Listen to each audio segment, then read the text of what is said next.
As a small biz pro, I saw we roll, using procurement, program, and control.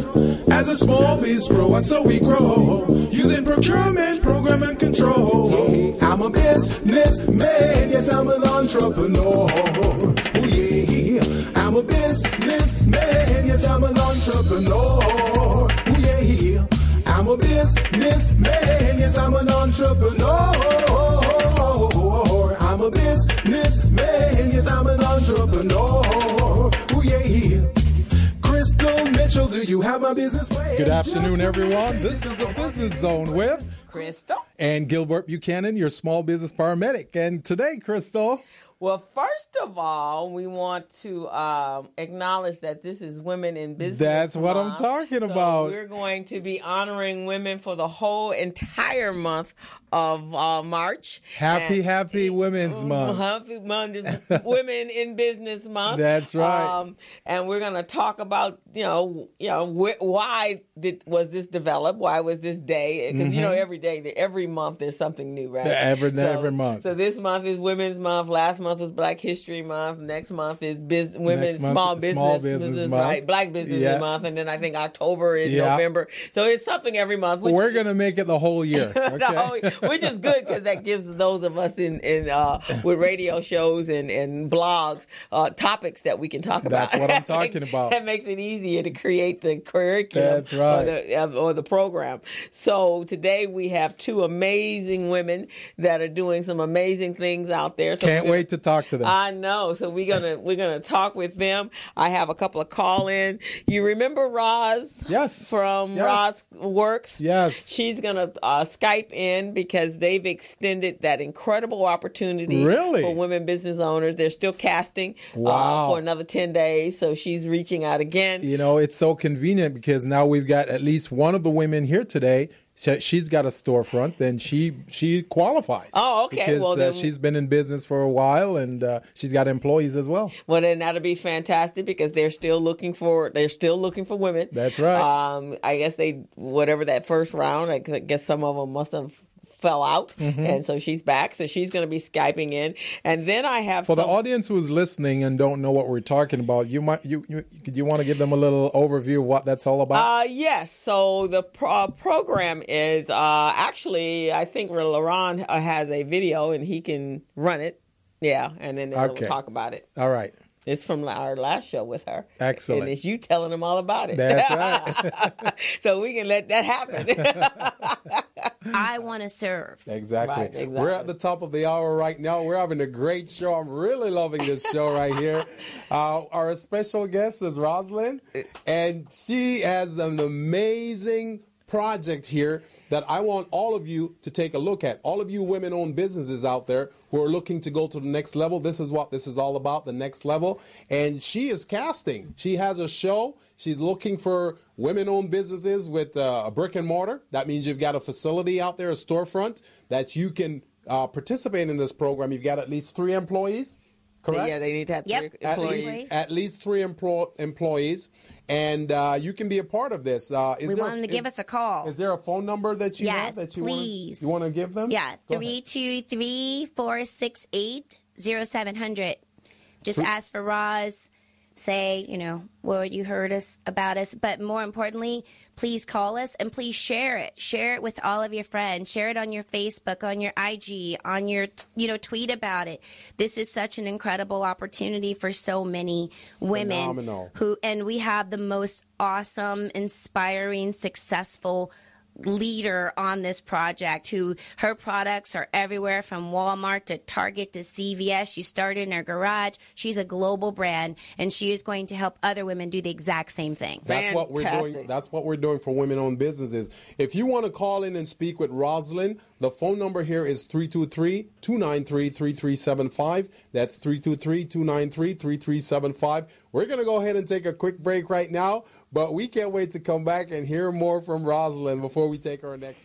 So that's what we're talking about. Okay. So audience, if you're listening, that's a scoop. That's an overview of what this program is all about. We're looking to do a reality show with small business women owners.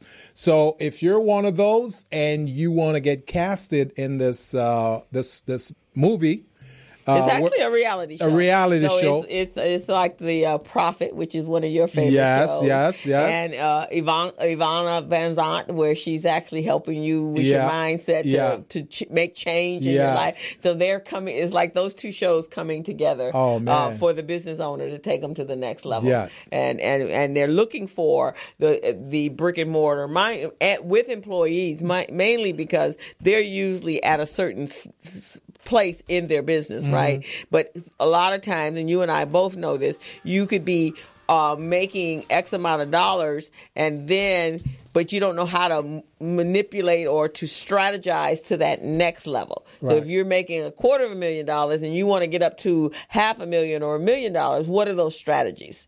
I see. Yeah, what helps you get there? So that's the purpose of this show. That's great. And that's why they're looking for that very specific characteristic of that business owner. Well, our next guest on the show will definitely qualify for that. And if it means we got to coach and prep her to get there, we will. Yes. So because I've known her for a while now. I know her background, her history, and she's definitely qualified to be on that. Well, that's cool. That's cool. So Roz is going to Skype in with her. How energetic she is. I know. So she's going to Skype in very shortly to tell us about what they're still looking for. Excellent. Now, I think they are looking for some specifics. I think they've filled up pretty much what they want, but there are some specific type of businesses that they're looking for. Okay. And it has not been an easy thing. You think that would be an easy call, right?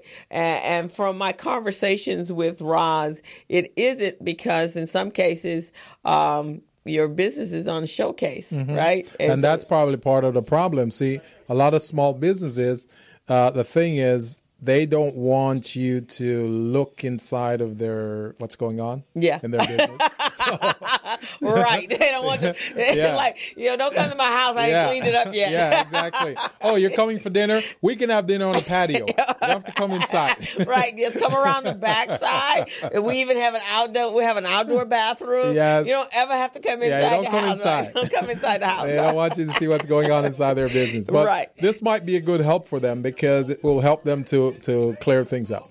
Right, exactly. Yeah. So that will be what we'll have to work on. Is that me? That's not me, I don't think. Sound like you? No.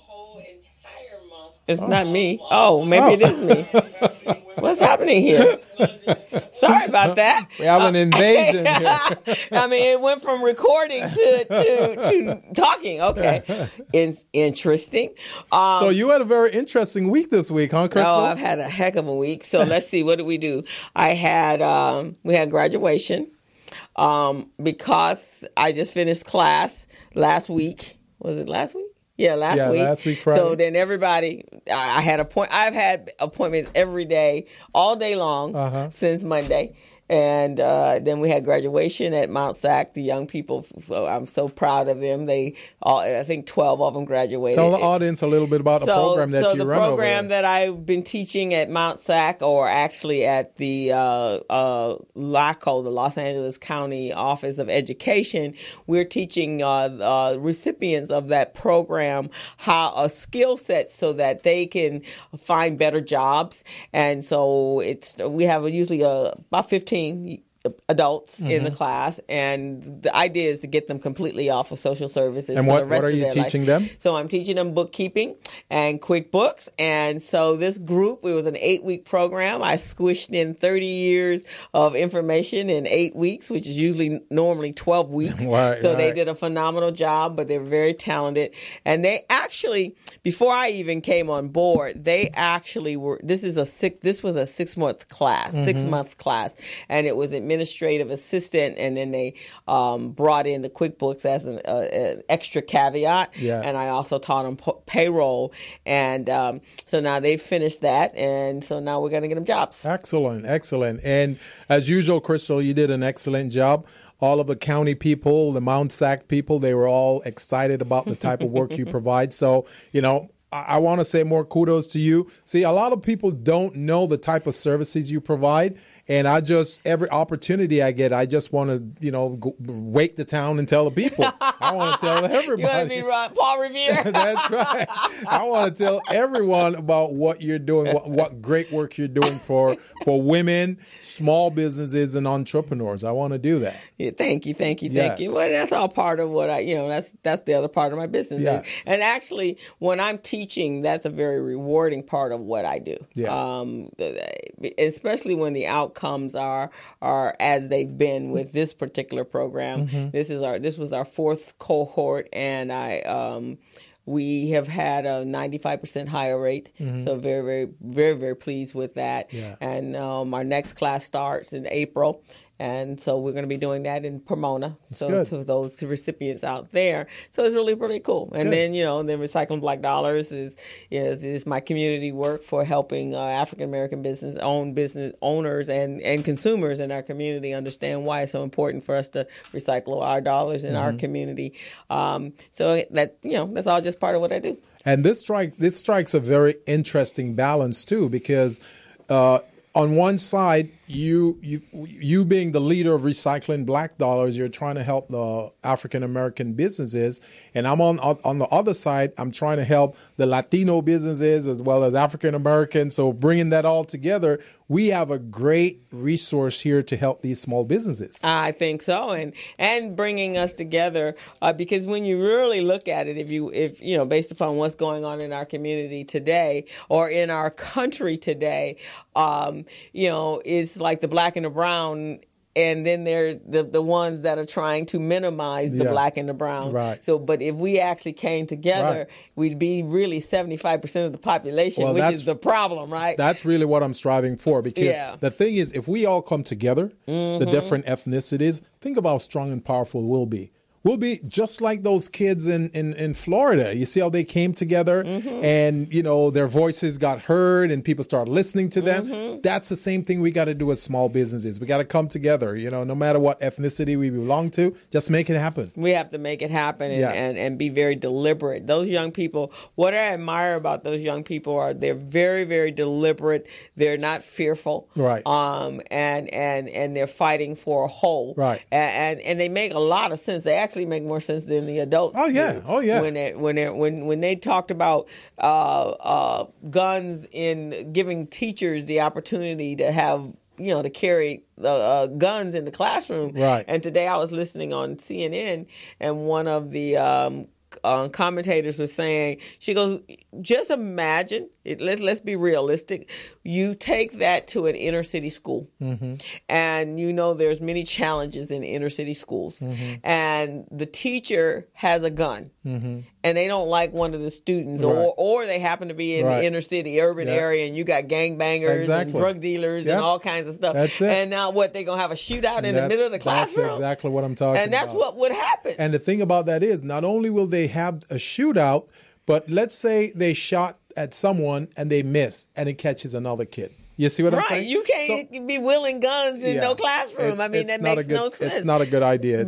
It's not a sound decision. It's not a sound decision. It's a ridiculous decision. Yeah. And again, I've taught kids. I mean, that's the other part of what I do is I've got, now I'm teaching entrepreneurship for kids, but I've been involved with youth programs pretty much all my adult life. Yeah. And then a couple of years ago, I actually did an entrepreneur program at Dorsey, which is a local high school here. Well, a lot of those kids, if you're coming from Crenshaw and Dorsey, a lot of those kids are foster care children. And also parenting is not like it used to be. Right. So a lot of times these kids are raising themselves. So you got to figure out how to reach them on a level that they will receive the information that you're dispersing to them, right? And so and they can be quite challenging until you figure out what that form is. But you got to have the patience to do that. And so by being in those classrooms, I have actually seen the teachers not know how to relate to the kids, and they're with them every single day. That's true. And the kids, they're disruptive and they're speaking back because there's no boundary as to who's the adult and who's the kid. And so those are those very combustible environments that you can't have a teacher No. carrying a gun. No. You just can't, because kids going to call them out of their name, Yeah. and that's it. What they going to do? Go into their drawer and just start shooting? No, Well, that's we ridiculous. all know that there's hot air right now they're breathing. It's not going to happen. It's never going to happen. It's never going to happen. We're not going to allow it to happen. People are not going to allow it. You see what I mean? Yeah, it's just, in fact, they did make a comment this morning that's just a distraction, another distraction. Exactly. That's what it is. And we're having the wrong conversations, Yeah. but that's for a purpose, because everything else is falling apart in the Washington, in the federal government. Yeah. Hope Hicks is gone, and his world is falling apart. So that's some of the stuff that's going on. I do want to do a shout out for my girlfriend. Today is her birthday. Happy birthday, Daisy. Have a fantastic day. And so that is Daisy the person, the HR person? Yeah, you know Daisy. Okay. Hey, Daisy, happy birthday. Yeah, today's her birthday. My sister's birthday was last week. But today's my mom's birthday. Oh, well, my goodness. You didn't call her? I just spoke to her right now and I forgot. Uh-oh. Look at the ladies in the house and Mom. They're like, okay, he just blew it. Mom, happy birthday, sweetie. I know you don't remember me. Yeah, she remembers. You remember you forgot her birthday, man. You're going to send some flowers or something. Actually, I just sent her some money, so I'm sure she's going to be good. Okay, well, she's fine with that then. But yeah, so today, so Daisy, your mom's birthday is today. Today's my mom's birthday, and they're going to throw a little party for her tomorrow. So they wanted me to fly to New York to visit her, but... when was the last time you were home? Oh, man. Good Lord. You need to go visit your mommy. It's been bad. It's probably more than 4 or 5 years. Oh, my goodness. It's awful. You need But I speak to her on the phone, though. That is not the same. Have you seen the commercial? Baby, why aren't you here? I know. Yeah, you have to call your mommy. That's important. You have to go visit. Yeah, I got to go visit. Yeah, you can fly over for a weekend. That'll work. Yeah, it's part of my plan. I'm going to do that. I'm going to go visit her. All righty then. So, yeah, now that you didn't forgot her birthday. See, the thing is, I try to make fun of this, but it's serious, but I make fun of it. See, my mom, she has a loss of memory, like a temporary loss of memory. Okay. So sometimes when I call it, she doesn't even know who I am. Yeah, because you ain't been there. No, she really doesn't know who I am. So I'll say, hey, it's your boyfriend. She said, which one?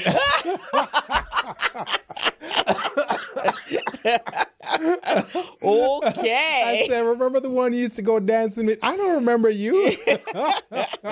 Well, then that's all the more reason you need to go visit your mommy. I know. Yeah, so you need to make a vacation and just go.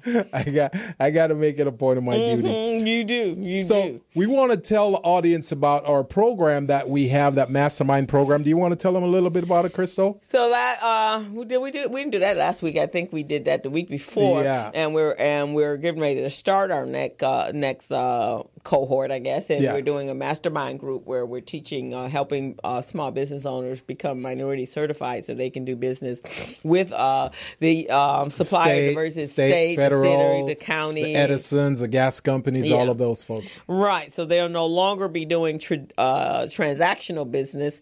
They will be doing contract business. Yeah. So, and that will change the status of our cities and our financial wellness, I guess, is a good thing, because now you're not just you'll have a better idea and you can project better how much money your business can make, and which will at the same time help you project when it's time to hire, what type of programs you need to be, new projects that you can bring on. Right.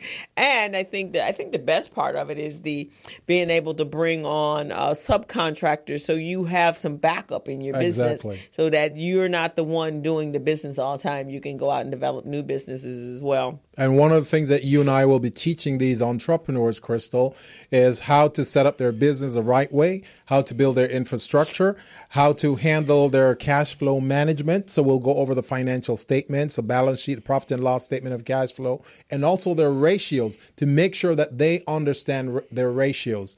Because that's one of the biggest challenges when a small business goes to a bank trying to look for a loan or a line of credit, and the bank asks them certain questions, they really don't know how to respond. No. Because they're not familiar with those things. So we're trying to teach them those terminologies. When they talk about quick ratios, you know what the quick ratio is. Right. They ask you about cash ratio, you know what that is. You talk about all those things, the current ratio and all of those different types of things, you understand how it's calculated. So that's what we're going to do. And we also have...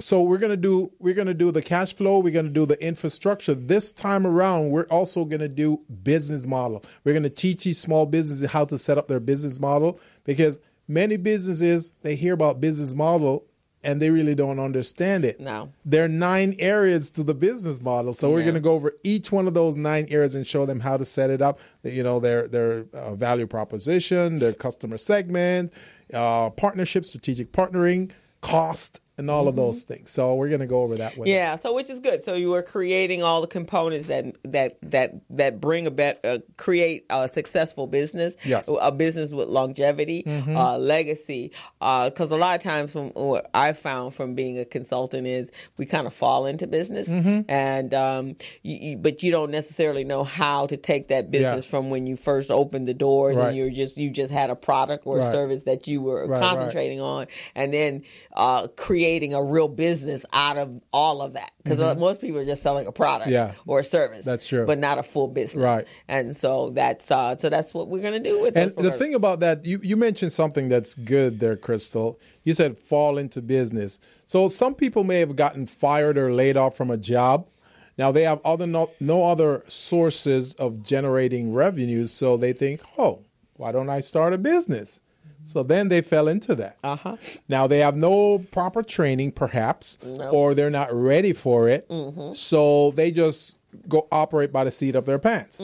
So what we're trying to do is we want to encourage that approach, because not all of us were cut out to work for somebody. Right. You know, some of us are entrepreneurs. We've got it in our blood. Right. So what we want to do is to coach those individuals and train them how to understand business, the business concept from start to finish, and take it to where they need to be so they can be successful. Exactly. Because again, that happens all the time. Right. That women, and then when you get into a situation, the business becomes challenging, because when you started your business, you know you're going to work hard at it, right? But then you start to flow and money starts to flow, but then some outside entity changes, either it's financial or environmental or just something unique happens. Or regulatory concerns. Right. Something will change. And a lot of our businesses don't know, what do we do now? Because you start seeing, and here's you start seeing a major change. And here's a case in point. I was having a conversation with someone that was wanting to go into the cannabis industry here in the state of California, which has been approved. So they were saying that, well, this is a lot harder than I thought, because the hype has been you're going to make all this money, and then I come with the voice of reason and I go, okay, let's really look at that business and the retail business. Here's how this is really going to work from a tax standpoint. Because remember, the only reason that they're doing it is because the county and the state can collect taxes. Exactly. So they're not going to deviate from that. No. So you need to know how to work around that. So when I really give them the nuts and bolts of what that's going to look like, you're not going to be able to write off your cost of goods. You're not going to be able to write off your expenses if you have a retail business. So you're really looking at a profit margin of about 1%. Wow. So what that's a lot of money to go into. So when I was talking to this person, and they were saying, I said, so the ones that have been in business, they got big cash where they don't really have to, they have to fine tune some stuff, but they already have, they may have to find new locations because where they are doesn't work, but they can move into a new location. Yeah. I said, but however, the person that was saying it to me, she was saying, but, I don't know if they have as much money as they had when they first started. Well, no business does. When they first started, they had a monopoly in an area. Exactly. And then as it kept growing, more and more people, the competition started to come into play in your same neighborhood. It could be 9 of them in one block. Yeah. So now the people have choice. Right. It's called supply and demand, right? Exactly. So she says, but you can't can't make any money. I said, well, that would be the same case with McDonald's and Jack in the Box and Denny's. Burger if they're King. on all four corners, they're all selling the same thing, a burger and some fries. Yeah. So what are they doing to draw the people to differently? them? What differentiates them? And she goes, oh, I hadn't thought about that. Well, that's business. Yeah. So don't be concerned about the competition. You got to be concerned about how you're running the strategy, business. your value strategy, proposition, and your differentiators. And see, sometimes it takes a conversation for entrepreneurs to realize certain things. Because many times they're not seeing it. They're looking beyond it, but they're not seeing it. Yeah. Another thing I wanted to mention as to how people fall into business, another group, well, two other groups that actually fall into business are women. Yeah. Well, three.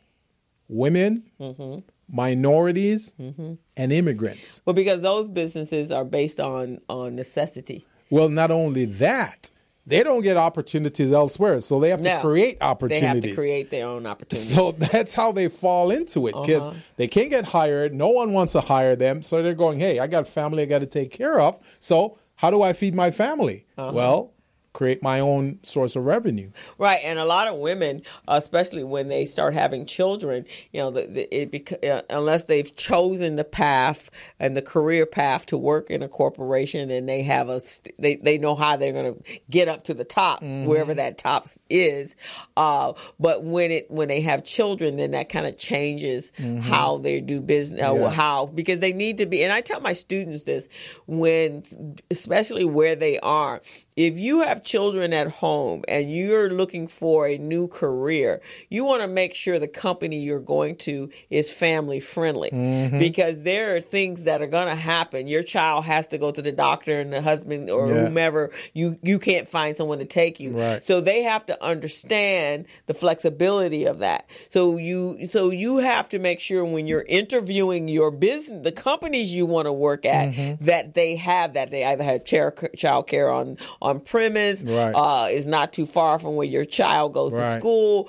They're okay with flexible hours. You know, get the work done in whatever time frame it takes you to do it. You can work from home. You can work from home. Yeah. I said that's important when you have small children, because it's important as a mom that you're not there during the formative years. I remember my sister is a real estate agent, a mortgage broker at that time, when her little ones were little. Well, she was gone from sun up to sundown, about. So my brother-in-law, who had a regular 5 to 6 o'clock, where he was home, I think he starts at 8. He was home by 6. So he fed the kids, he bathed the kids, and so she saw them on the weekend. Wow. And then about the time, this is when they were infants, and then about the time they went to school, she decided, I'm going to be she became her own broker and start working from home. Wow. So she was with her kids all the way up until they went to college. That's amazing. And all of us have been in their lives, because most of us are all entrepreneurs. Right. So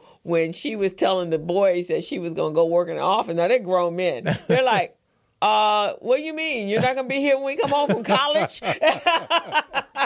So that's important. So, and those are the things that you have to think about. So a lot of times that's what is the driving force for women to go into business for themselves, is because they need to be able to be on hand for their children. And I'm sure as we speak about this right now, Crystal, there's somebody out there, one of our listeners right now, who can resonate with what we're talking about. Sure. So it's kind of good sometimes for us to have some conversations on certain topics, just to reiterate certain things. I know we're at the bottom of the hour right now, so we're going to have to go ahead and take a quick break. And then I'll find out where our Skype person is. Right. I think she just called me. Okay. And then we can move on with that. And when we come back on the other side of the break, I'd like us to talk about our sponsors as well, as our next guest. All righty. Okay? So you're on the Business Zone with Crystal and Gilbert Buchanan, your small business paramedic.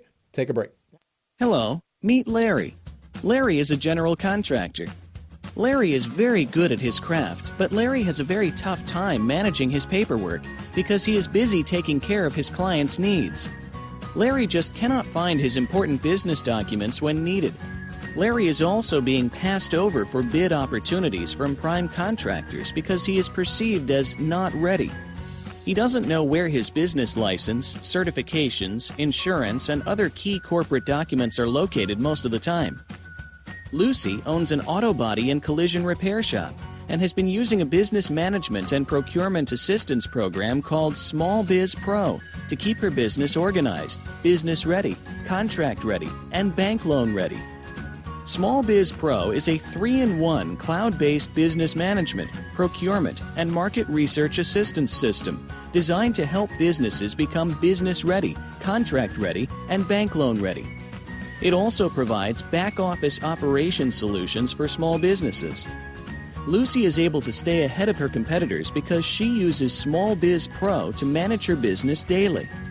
Lucy just clicks on Small Biz Pro from her tablet, mobile phone, laptop, or any internet-accessible device for data retrieval, and she's got it. Lucy introduces Larry to Small Biz Pro, and now Larry is more organized and can now find all of his documents and new bid opportunities in seconds. Larry now saves $120 in labor costs for each missing or misplaced document. Just simply go to your web browser and log into smallbizpro.net and register today for a limited 30-day free trial offer. Services start as low as $1 per day. Let's put the competition out of business. Small Biz Pro. If you stay ready, you don't need to get ready. Register now at smallbizpro.net and begin saving money. Email info@smallbizpro.net or call 626-533-1186.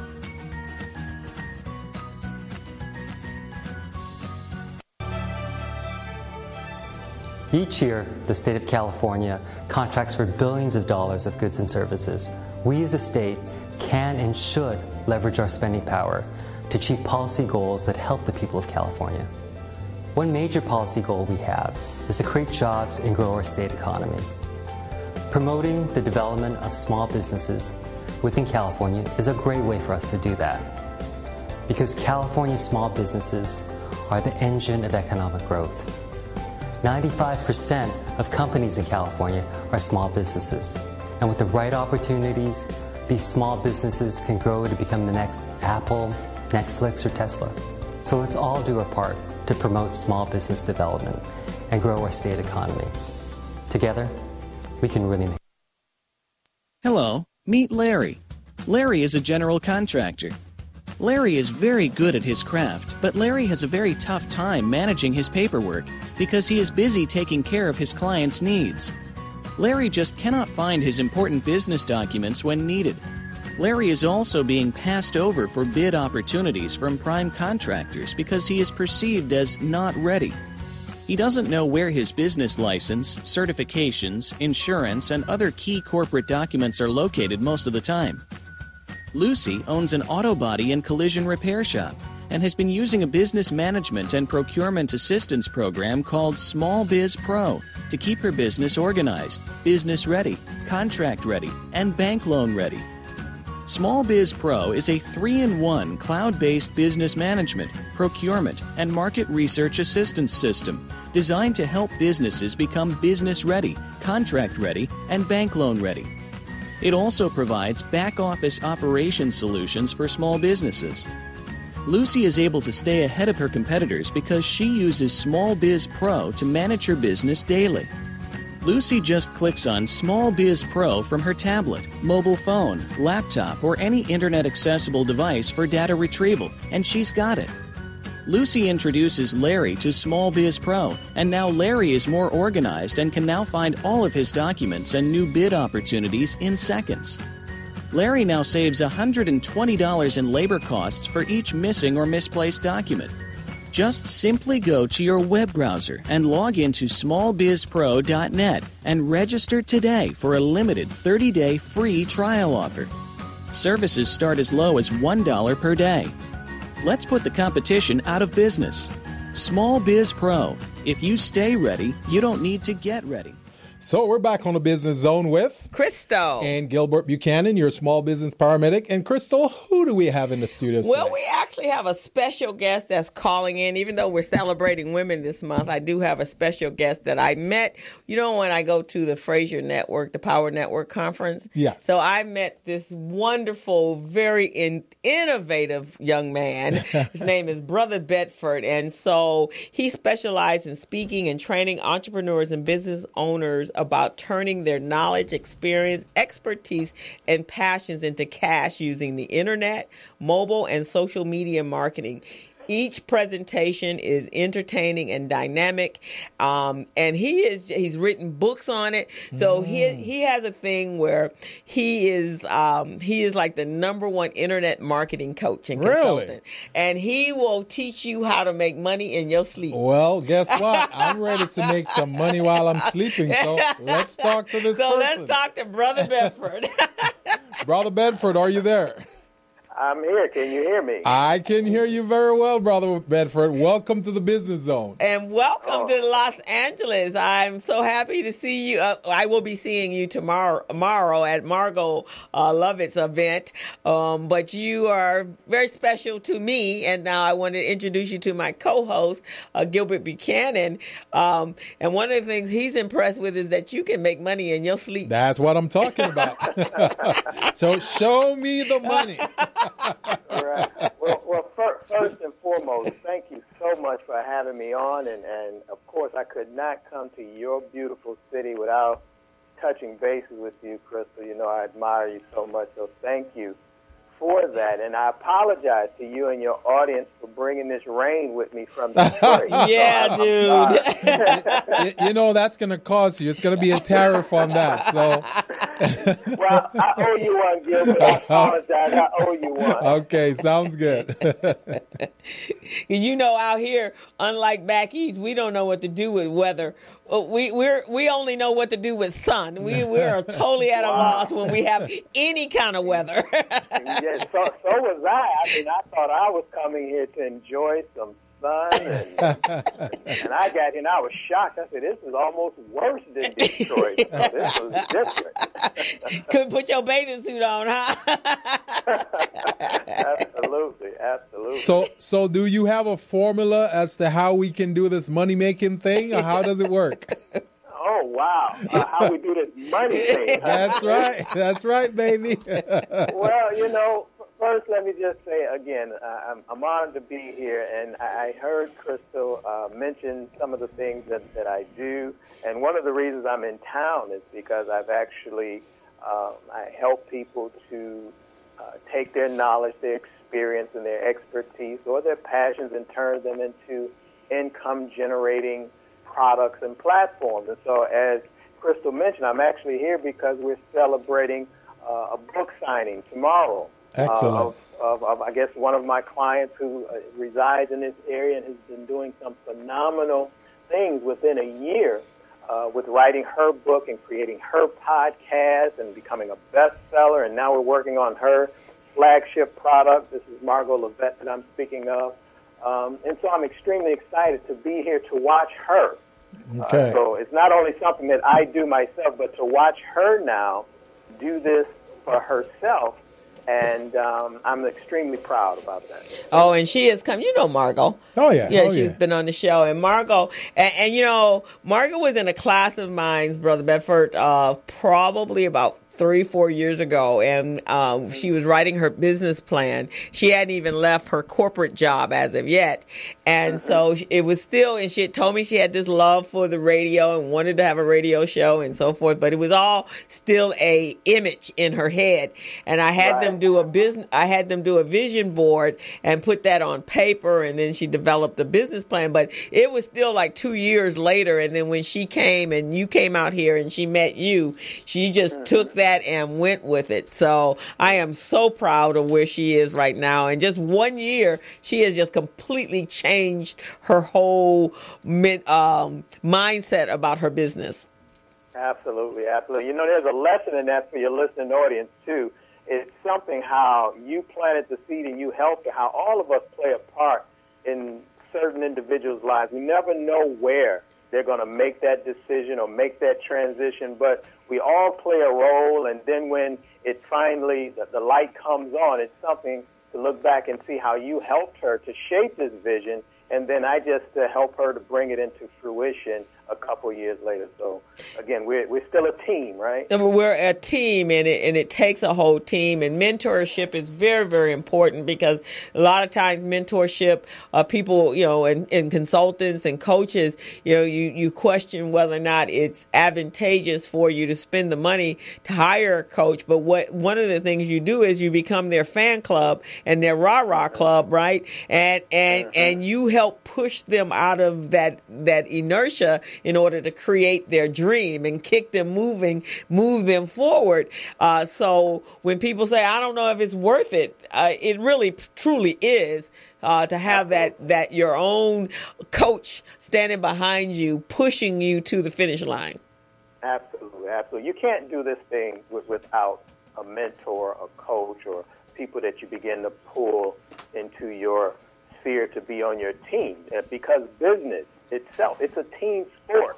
Right. And the reason that many struggle and are frustrated and go year after year without achieving the results that they desire. They have the idea, they have the talent, they have the skills, they have the ambition, but one of the things that they're missing is putting together the team, bringing in mentors or strategists, people who can help them, and they're always looking at the cost. And that's the wrong way to look at it. It's not an expense when you bring someone in to help you make more money. You should learn to look at that as an investment, because the right coach, the right team members, the right mentor will propel your business to levels that you never thought possible.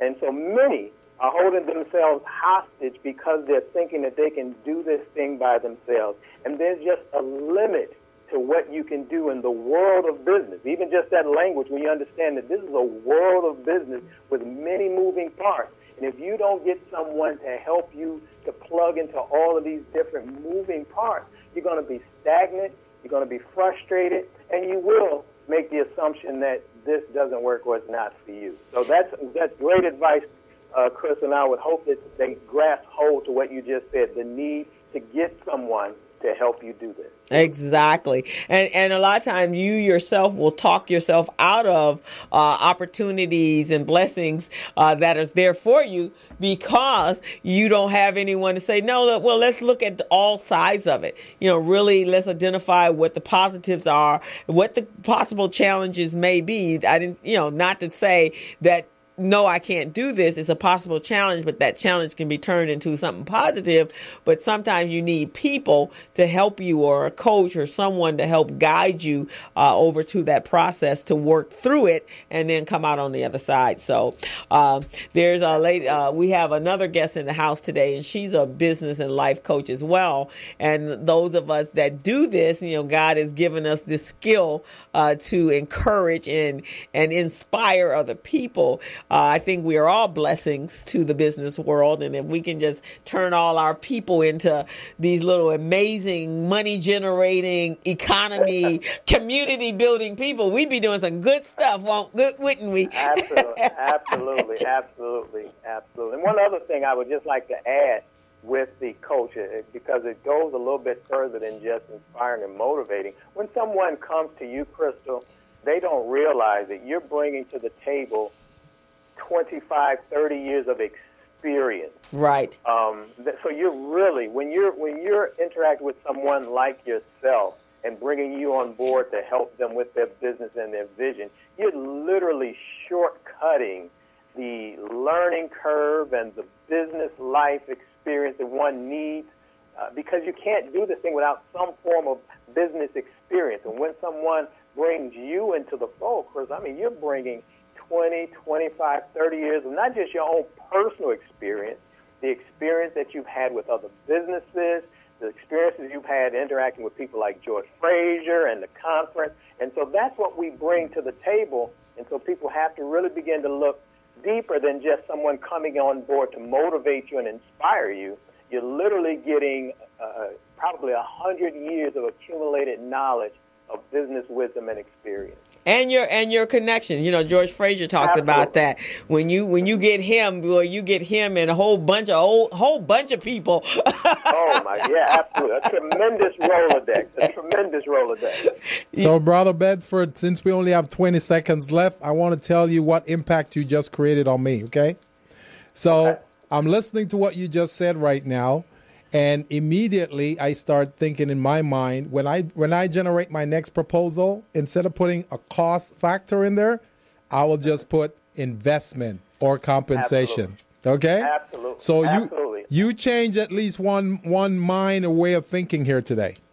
Oh, well, that's a blessing to hear, because that is the best perspective to have. When you show people how you add value and how you increase what it is that they are investing in, it's a no-brainer. When it's a cost, that's fear. But when you reverse the risk and show them that it is an investment and there's a return on the other end, you will close more deals. Definitely. So we want to thank you so much for calling in and also for sharing your expertise. We'd love to have you in the studio sometime so we can spend some more time with you. But today we just got a brief call, so thank you so much. Do you have a phone number that you want to leave us with so the audience can tap into it?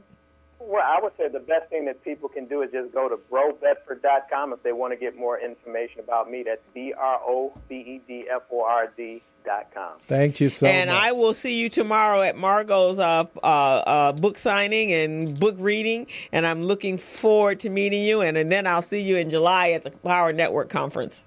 Absolutely. Look forward to it, Crystal. All right. Thank you so much. Thank you, sir. Appreciate it. Thanks for being on the Business Zone. Thank you. All right, thank you. So, Crystal, our next guest in the studio, who do we have? So we have Miss Veronica Corona, and she is the owner. She's many things, actually. She's an entrepreneur. She's a superwoman. That's what she is. She's a community leader. She's an author, and she is the owner of CM Cleaning Solutions. And so we are so happy to have her. What else? Let me read some more stuff about her. She is fluent, obviously multicultural, bilingual. She business development and relationships. She has leadership skills and management skills, and a community leader. And that's very near and dear to me, because that's very important. I think besides just being an entrepreneur, is lending your talents and your skills to make a better community is really something to leave. When you leave your legacy, that's what you're going to leave. And I think the title that she has that is most important to her is she's a proud Latina. Well, that's wonderful. So welcome to the Business Zone, Veronica. Thank you, Gilbert and Crystal. I'm very excited to be here today. Thank you for having me. Thank you. So tell us, other than these words on the paper, tell us a little bit more. First of all, when did you start your business, CM? CM Cleaning Solutions started exactly 8 years ago this month. Oh, 8 years ago this month. But we started our first building 8 years ago in November. This past November. 8 years ago this past November. Okay. So my business partner and I worked at that building. We started cleaning it ourselves with the crew that we hired. I've met you before. Yes, we have. Yes. Downtown. Yes. With some children, right? Yes, I believe so. We were sitting on a panel together. Yes, we were. Okay. The City Club. The City Club, right. And it was an entrepreneurial program in the summertime. Yes. And I remember when you said that, I was thinking, wait a minute, I've had this conversation with her. Yes. Well, it's good to see you again. Small world, huh? Veronica is a past president of the National Latina Business Women Association of Los Angeles, and she's done some phenomenal work there. I don't remember how long I've met you, Veronica. Probably 6-7 years ago. I don't remember, but approximately, I met you 6-7 years ago. You were doing a class for LBA. Yes. And that's where I first met you. Yes. And that's when we looked into you to come and do our Business Management Academy. That's been, it's been around 8 years, because I was one of the first students of that academy. Exactly. Yeah, exactly. The first academy, yes. And Veronica said, you got to come to our academy, and we want to hear from you. So I went there, and I taught a capability statement class. Yes. And it was just to go from that point. And now he teaches the entire 6-week session. Yes. So I have a question. And this month we're celebrating women in business, and it's very important. In fact, I think I read something this morning that there are over 10 million women that are in business. Wow, that's and awesome. That's pretty Yes. awesome. And right now with everything that's going on in the government and in private industry, and women are really making some major strides in equality and being paid the same as a man, being respected as a woman, and not just as a woman but as a person. When it comes to business. So what was the driving force behind your starting your own business? Wow. There was a few driving forces. One of them is my business partner. I do have a business partner. Okay. And he was more the entrepreneur versus me. I was like, no, I want my steady job with my secure check and, my paid vacation and 6 figures. I always say I went from 6 figures to no figures to not knowing when I'm going to get paid. There you go. That's an entrepreneur for you. Yes. And then ideally the customer that gave us our first building, because she said to me, these words changed my life. She said she was awarding us a contract, and I'm explaining to her that I had just resigned from a job, from the job from the other business that was a cleaning company as well. And she said, the only reason I'm giving you this building is because of you. I don't even like your boss. And when she said that, I sat there like, oh. And, my business partner had already, before we were in business partners, he was telling me, you should tell her to give you the building. We'll clean it. We'll take care of it. I'm like, oh, no. I'm done with cleaning. I had just resigned, so I'm not done with cleaning. Well, I wasn't so done, because then we started the building in November of 2009, and we worked till like 3 o'clock in the morning cleaning the building. Oh, wow. And I'll say, I'll do everything except toilets, but I'll take out trash, I'll vacuum. and so that was my first experience really working. I vacuum at home, but that's different. I'm right. Or clean at home, but it's different. And it was that customer that gave me the opportunity. And then, I don't know, it just like automatically it just started happening, and we started growing before I had even thought I wanted to be in business. So it was a blessing. See, and very grateful. that goes to our testimony here on the show, that people do business with people that they know, like, and trust. Definitely. And that's exactly what happened. They liked you, and that's why they decided to give you that opportunity. Yes. Another thing I want to throw out there, because you haven't said it yet, her motto for her business is, we keep it clean while you sleep. Yes, we do. Yeah, because everybody leaves, and then you guys I thought that was so phenomenal. the magic crew comes in afterwards. And the fairies, right? The fairies, the fairies. Keeping it clean while you sleep. How many employees do you have? Oh, we're nearing 50 employees. Wow. Fantastic. Think about that. That's a major milestone. A small business, a minority-owned business, a Latina-owned business, in business for 8 years, and she has 50 employees. That's like unheard of. It's a lot of work. So what are some of the challenges as a female in this industry? Because there's a lot and a lot of more. It's more men in this industry than women own businesses. Definitely, right? It's a male-dominated industry. I've been in the industry now for 17 years. I couldn't believe that. 17 years already. Very male-dominated industry. And I feel that really because I do have a male business partner, it's we complement each other, and we've been able to balance it. So he handles the male role. And I still have some customers that, there's some men that we deal, and they'd rather deal with my business partner, and I'm okay with that. It's okay. As long as there's revenues coming into the business. And as long as they're happy with their service, But that's interesting that you said that, because there are a lot of women who haven't quite figured, they get insulted the fact that, you run across a person that you want to do business, and they don't necessarily want to do business with you, primarily because you're a woman. Right. Exactly. For those who are not watching, I just kind of shaved off my shoulder. The truth is, it used to bother me at the beginning, but because I've been in the industry for so long that I've gotten used to it. I was like, okay, we'll send somebody else to deal with it. It's okay. I'm not going to worry about that, because as long as they're happy and they're happy with their service, and our employees are being taken care of, and our employees are not being mistreated, that's all that matters. Okay. And that's important. That's an important lesson as a woman-owned business. Yes. And sometimes you have to know which battles to fight, right? Yes. And that is going to be there, because a lot of times it is a male-dominated world, and that's some of the fight out there for women is, being respected for having the same knowledge and skill sets, but also understanding, utilizing whatever tools that you have to make whatever the deal happen. That's what you have to do. And the truth is, I've never felt disrespected. All my customers always respect me, but a lot of the times, like, oh, can I speak to Mauricio on this? I'm like, sure, no big deal. Okay. It's like, but they've never been disrespectful. I just know they'd rather deal with him. Right, So, okay. right. That's okay. That's I avoid good. any problems later. That's very good. That's very good. And also, Veronica is her and I, we serve on the same organization, the California Hispanic Chambers of Commerce. So I'm the procurement chair for training and development, procurement for small businesses, for Latino-owned businesses.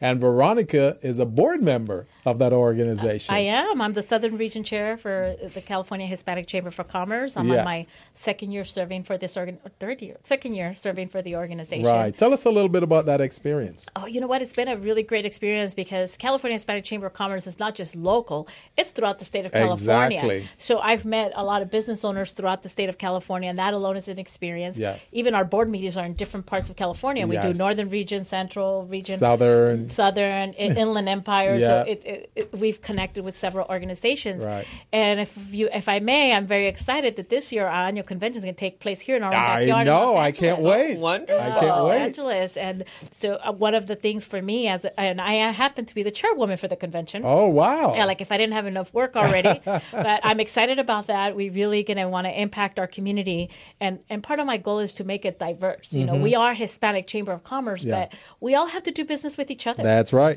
And I'm working on, hopefully I can have a panel that's of a diverse women That's of great. color, That's even great. though it's Latina Empresaria Yeah, Day. yeah. I feel that's really important because as women, we all have to support each other regardless of color or race or anything. Yes, we yes. need to support each other. And I think that's where we are. That's the movement right now. The sisterhood movement, so to speak, is us all. Again, under the skin, we're all the same anyway. Yes. And but as women, there's a women's group that I belong to called the Bella Network. And one of the reasons it was created was that we as women are creating our own tribes to support us in business, to support whatever efforts we're doing, wherever our careers are going. We have a tribe of women that are uplifting us, and we're not infighting because of whatever, right? Because it's not necessary, right? We all have the same goals. We have the same drives, the same passions. Those that are mothers, you have certain similarities there on raising your children, and having our tribe is really important to us today. And I like that. I think we all need to support each other, even as men and women. We Right. need to support each other. I have a male business partner. I want him to also feel supported by the surroundings, by being involved in the community. Right. And I really believe, a lot of people ask me, oh, how do you feel about the competition? I was like, what competition? There is no competition Right. because Gilbert said it earlier, and I said it, when I told you my first customer, I'm doing business with you because of you. Right. Yeah. So people do business with you because of you, Yeah. not because I'm the best cleaning company. Right. Because I could tell you there's a lot of, Right, exactly. bigger companies, smaller companies than myself here and throughout LA, but I have good relations with my customers, Yes. and I continue to nourish those relationships because that's the key. Yeah, and that's what we should talk about, because when you own a business, it's really that customer service that's Yeah. keeping the contracts, Yes. right? Right. It's not long as the job and the results are immaculate cleaning, Yeah. but still, like you said, there are a lot of companies out there can do immaculate cleaning, And somebody will come in for lesser price all the time. All the That's time. why it's important to have that relationship. And I always tell my business partner, because he's more operational, I'm more customer service and sales, and I say, once we have the building, I'm not done. We still have to take care of the customer, because retention is harder than getting the building. Oh, it really is. Even though it's a waiting period, if we have buildings that we've acquired for cleaning contracts, and it takes a year, 2 years, that I was like, I gave this proposal 2 years ago, I forgot about it, kind Right, of thing. exactly. And here we are cleaning it today. And so once you have it, that's the key. It's retention. It's amazing. I can attest to everything that she's saying right now, because we've been in meetings before. Veronica and I were meeting, or we're talking about her business. We're talking about growing the business to the next level. And then the customer calls. And once the customer, it's my customer, I gotta go. So I said, go ahead, take care of business. So that is true. The customer is really first for her. She really takes care of that. So kudos to you. Yeah. Kudos. And and they're right aligned with our employees, because Yes. the truth is our employees are the backbone of the operation, and without them, I don't have a business. That's I have true. employees working right now while I'm sitting here Yeah. interviewing with both of you. Right. So they're our backbone. So we want to kind of align that the customers and the employees come first. Yes. They're kind of both right up there. Right. And I had my mentor, my ex-boss, who once told me, we are not in the cleaning business. We're in the people business. And if the employees are happy, it's a trigger effect. Yeah. Everybody will be happy. Yeah. And I always say, what is the one service that goes completely unnoticed until it's not done? The cleaning. There you Exactly, go. There you exactly. go. Because we never hear if we, if over 100 Yeah. trash cans got taken out, but Right. if we missed one, You'll hear about that. and that's okay. That's just part of it. So my business partner Mauricio and I always try to acknowledge our employees and thank them for all their hard work, because the truth is, and sometimes I said, "Oh, look, sorry, thank you for your job, but can you take care of this because we had a complaint today?" Right? Because we forget to acknowledge them sometimes too, because it's like, "Oh, everything's okay. I don't need to talk to the employees this day." Yes. Yeah, right. Exactly. That's true. We have someone that's viewing us on the Facebook Live, Tim Williams. Hi, Tim. Hi, Tim. He wants to know, what is the Hispanic Chamber's contact number?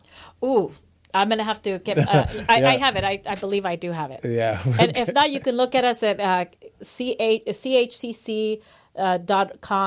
Okay, so Right. it's chcc.com. But I do have a number to their office, Right. so I'd be happy to. Okay, so I can whip it out real quickly. So we'll get that to you in a minute, Timothy. So let me ask this question, and it's interesting you said that, because this class that I mentioned earlier, which is an 8-week program, and in addition to teaching them bookkeeping and accounting, or bookkeeping and QuickBooks, one of the things I spend time on is on, like I said earlier, choosing that right company that takes care of their employees, and you're just not someone there that they have to pay a check to, because some companies feel that way, that it's like a check, it's like a burden to have employees because payroll comes up, right?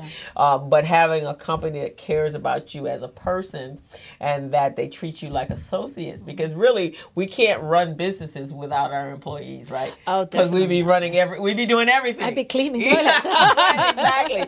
So they are very valuable to the company. Yes, they and are. the growth of the company. As long as they're well trained, then it benefits you, it benefits them, and they're not frustrated with that process, right? It is true. We take, we take training very, priority, not just training how to clean, but training for safety, because there's a lot of things that go on in the building. There's a lot of things that happen at night that most people will not experience, and we have to be careful with a lot of things that most people won't even think about.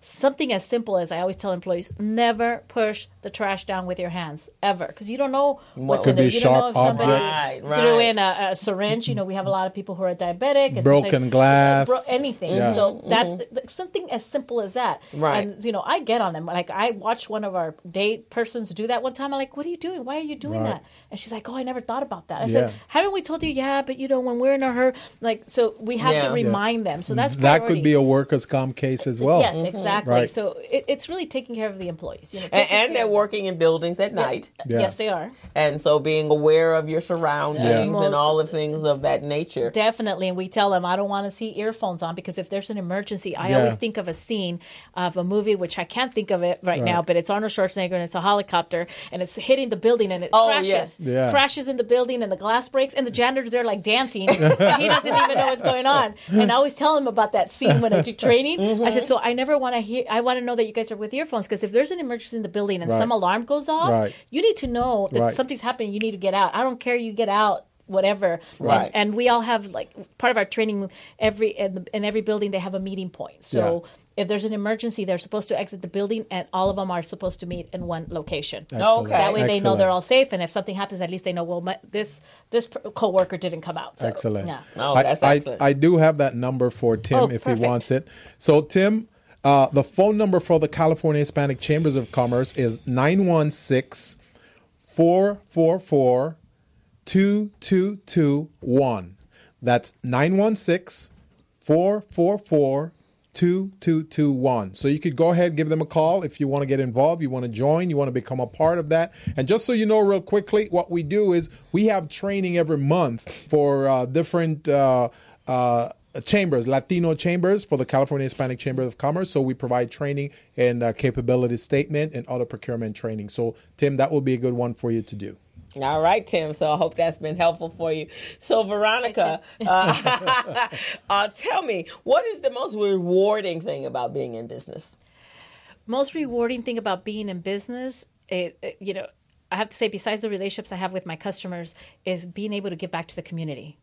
Okay. That's the most, having that time, having that, flexibility, even though sometimes I feel like this is another job, but I enjoy that. I enjoy helping others. I want to see other people succeed and grow because, like I said, there is no competition. There's room for everybody. LA is big enough for everybody. Yeah. It exactly is. And as a community leader as well, one of the things that Recycling Black Dollars, one of our mission is to encourage and support and help our our individuals become business owners. Is that somewhat the same mission for the Hispanic chambers as well? Is because I know as being a community leader, a lot of what stops us from moving forward economically is our fears.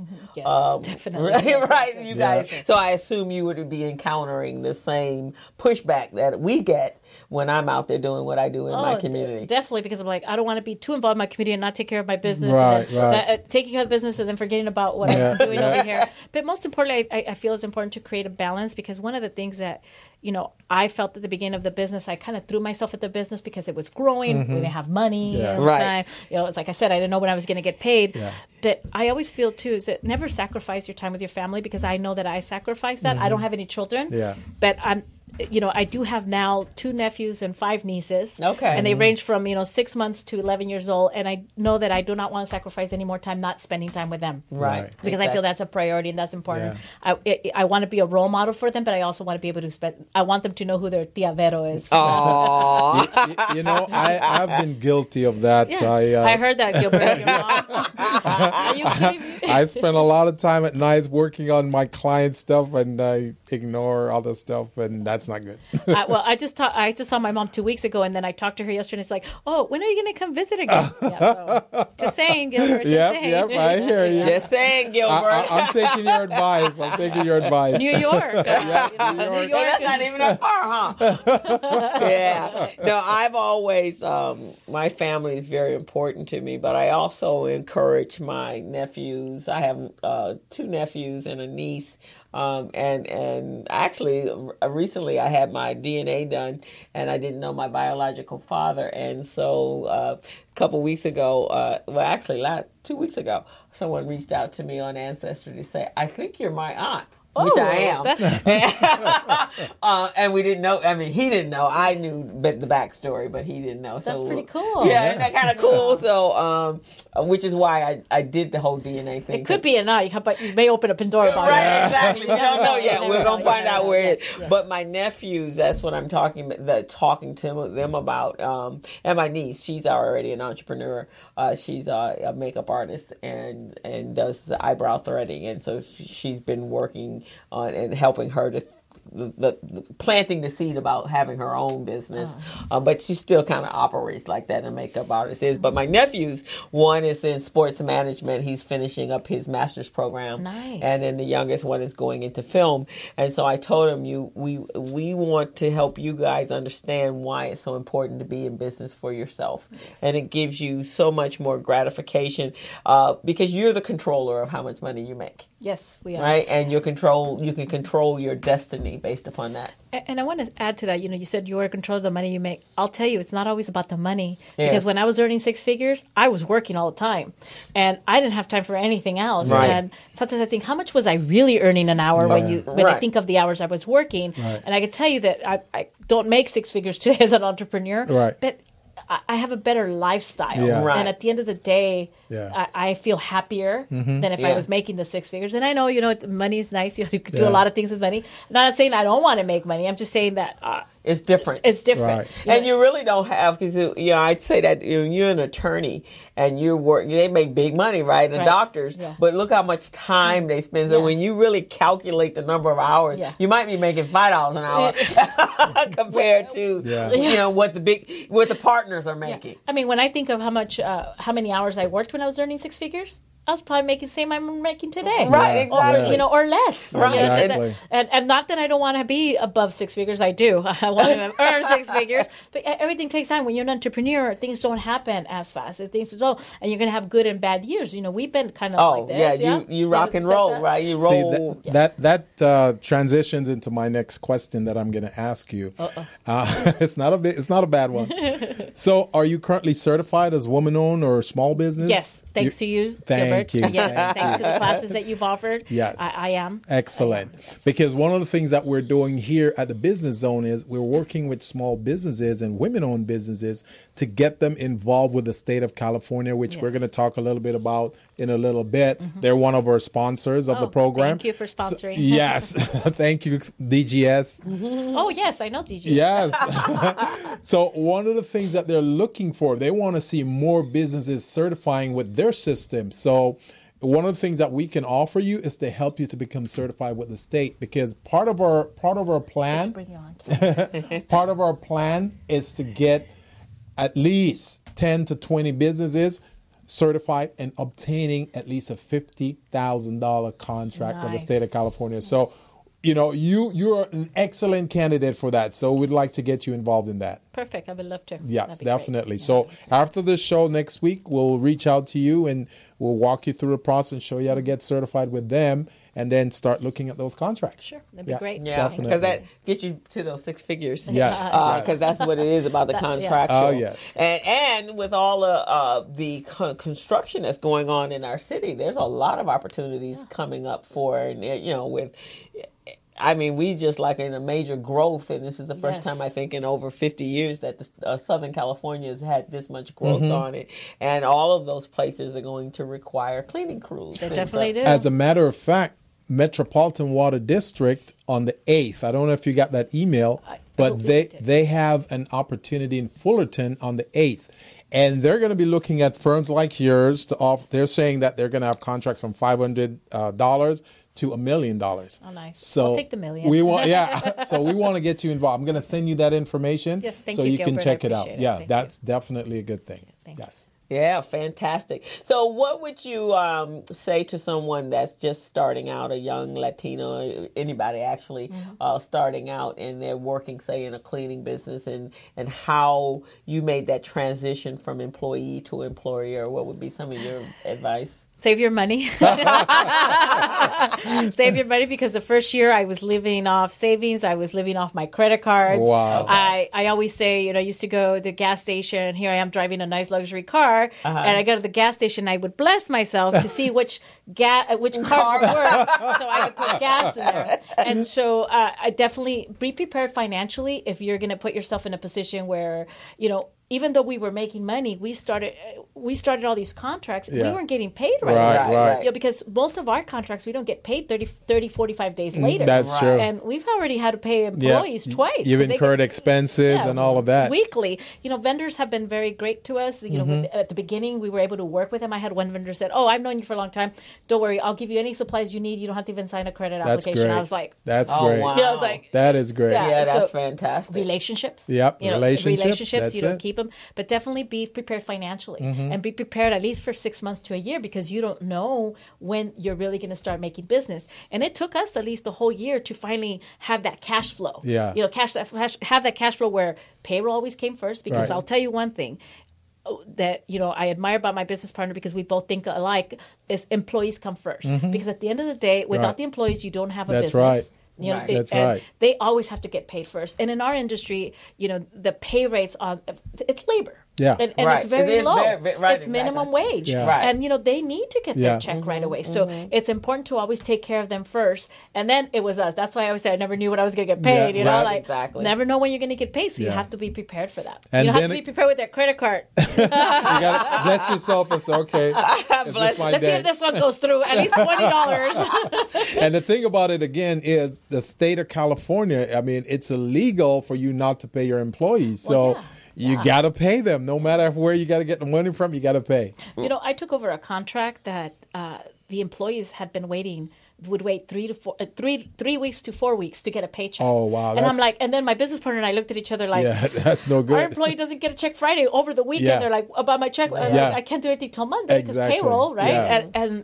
We were very surprised. Wow. And I was like, you can't do that. That was illegal. Yeah. I don't know how they got away with it. Well, a lot of times they get away with that because it is a low income type. Yeah. You know, they're hourly wages and they don't understand the whole system, Yes. and they don't know and they're afraid of losing their job. Yes. So therefore they don't go complain to anybody. And I tell my students that all the time. If you haven't gotten paid, especially when I teach them payroll, and I'm telling them what the laws are, like, I've worked in jobs where they didn't pay me, and then they made me feel like if I asked about it, they were going to fire me. Right. I was like, that was against the law. Yeah, You could that's have against gone the law. to EDD Yep. and filed a claim.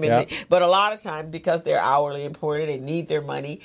They don't want to make waves, Right. and they just wait it out. Yeah. And that's what happens is the lack of knowledge. Exactly. Usually what I the mean, problem is. we've gone as far as like, okay, you know what? We'll deposit money into your account and then deduct it off your next check because the check didn't come through and so they get lost in the mail and they need Wow. money for rent. Yeah. Right, You know, exactly. and like I have a lady right now who actually didn't get her check today. She's like, I need to pay my rent. I'm already late. Yeah. And okay, send me your account number. Yeah. You know, Right. We'll figure something out Exactly. because like I get it, but I can't, we can't control the mail. Right. Most Yeah. of our employees do not have direct deposit, and okay. so it makes it a little difficult. Right. Difficult, but we have to learn to work with them Yes. because, You need they're them. still our employees and Yeah, they need to still be you- taken care of. It's Exactly. amazing how the time runs by so quickly. I could talk to you all day. There's so much to talk about. Well, we but just have to have her back. I know. We got to have you back. I would It's love now to. 15 minutes past the hour. Okay. So is there one thing or a few things you want to tell the audience out there about Veronica Corona and CM Cleaning Solutions that they didn't know before? Oh, wow, I think you've already said everything. You read my bio, just everything. One of the things I like to leave everybody with is always just to believe in yourself and follow your passion. Exactly. Because when I started the business, I believed in myself because the customer believed in me first. Yes, And yes. that made me believe in myself. And if you're passionate about what you do, you will succeed. Excellent. Fantastic. Is there a phone number you want to give the audience of CM Cleaning Solutions that Sure. they can call? Sure, it is 310-880-2045. It has been a pleasure, and it's good to see you again. Again. And we'll have to know. get together so we're not just either running through radio stations or panels. Definitely. I And the would love thing that. with Veronica is she's got that smile, that laugh that's so contagious. Even if you're having a bad day and she smiles, hi, how are you? You start smiling too. So Oh, that's thank you, good. Gilbert. Thank Keep you up so the good much. work. Thank you. Thank you both for having me on the show. It's been a pleasure. Thank you. So Welcome we're to gonna the take Business our Zone. customary photo. So we're gonna go ahead. We're gonna go ahead and take a break right now. But you're listening to the Business Zone with Crystal. and Gilbert Buchanan, your small business paramedic. Take a break. Hello, meet Larry. Larry is a general contractor.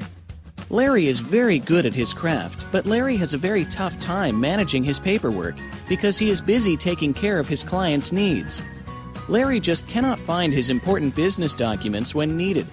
Larry is also being passed over for bid opportunities from prime contractors because he is perceived as not ready. He doesn't know where his business license, certifications, insurance, and other key corporate documents are located most of the time. Lucy owns an auto body and collision repair shop and has been using a business management and procurement assistance program called Small Biz Pro to keep her business organized, business ready, contract ready, and bank loan ready. Small Biz Pro is a 3-in-1 cloud-based business management, procurement, and market research assistance system designed to help businesses become business ready, contract ready, and bank loan ready. It also provides back-office operation solutions for small businesses. Lucy is able to stay ahead of her competitors because she uses Small Biz Pro to manage her business daily. Lucy just clicks on Small Biz Pro from her tablet, mobile phone, laptop, or any internet-accessible device for data retrieval, and she's got it.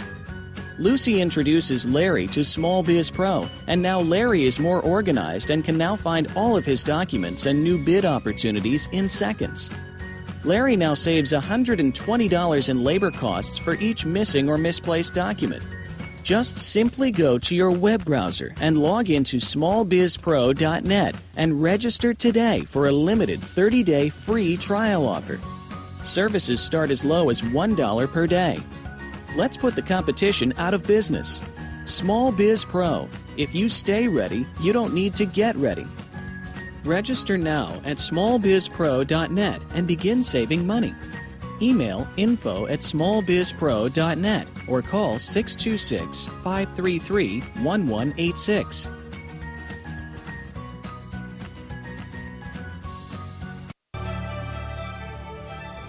Each year, the state of California contracts for billions of dollars of goods and services. We as a state can and should leverage our spending power to achieve policy goals that help the people of California. One major policy goal we have is to create jobs and grow our state economy. Promoting the development of small businesses within California is a great way for us to do that, because California small businesses are the engine of economic growth. 95% of companies in California are small businesses, and with the right opportunities, these small businesses can grow to become the next Apple, Netflix, or Tesla. So let's all do our part to promote small business development and grow our state economy. Together, we can really make. Hello, meet Larry. Larry is a general contractor. Larry is very good at his craft, but Larry has a very tough time managing his paperwork because he is busy taking care of his clients' needs. Larry just cannot find his important business documents when needed. Larry is also being passed over for bid opportunities from prime contractors because he is perceived as not ready. He doesn't know where his business license, certifications, insurance, and other key corporate documents are located most of the time. Lucy owns an auto body and collision repair shop and has been using a business management and procurement assistance program called Small Biz Pro to keep her business organized, business ready, contract ready, and bank loan ready. Small Biz Pro is a 3-in-1 cloud-based business management, procurement, and market research assistance system designed to help businesses become business ready, contract ready, and bank loan ready. It also provides back-office operation solutions for small businesses. Lucy is able to stay ahead of her competitors because she uses Small Biz Pro to manage her business daily. Lucy just clicks on Small Biz Pro from her tablet, mobile phone, laptop, or any internet-accessible device for data retrieval, and she's got it. Lucy introduces Larry to Small Biz Pro, and now Larry is more organized and can now find all of his documents and new bid opportunities in seconds. Larry now saves $120 in labor costs for each missing or misplaced document. Just simply go to your web browser and log into smallbizpro.net and register today for a limited 30-day free trial offer. Services start as low as $1 per day. Let's put the competition out of business. Small Biz Pro. If you stay. So we're back on the Business Zone with Crystal and Gilbert Buchanan, your small business paramedic, and our guest earlier was phenomenal, Veronica Corona. She's just amazing. We got to have her back. We're gonna have her for a whole hour. Hour and a half. Exactly. and I knew her. That's I really know, pretty and cool. Crystal I love it knows when her the world too. is so small. That's what I'm talking and you're about. operating in that same orbit. That's amazing. That's why community relation is so important. Oh, it's very, very important. So who do we have in the studio So now, our Crystal? next guest, we just had a phenomenal show. I We know. had a great show this week. And in fact, a couple of people on our Facebook Live has said that what a great show.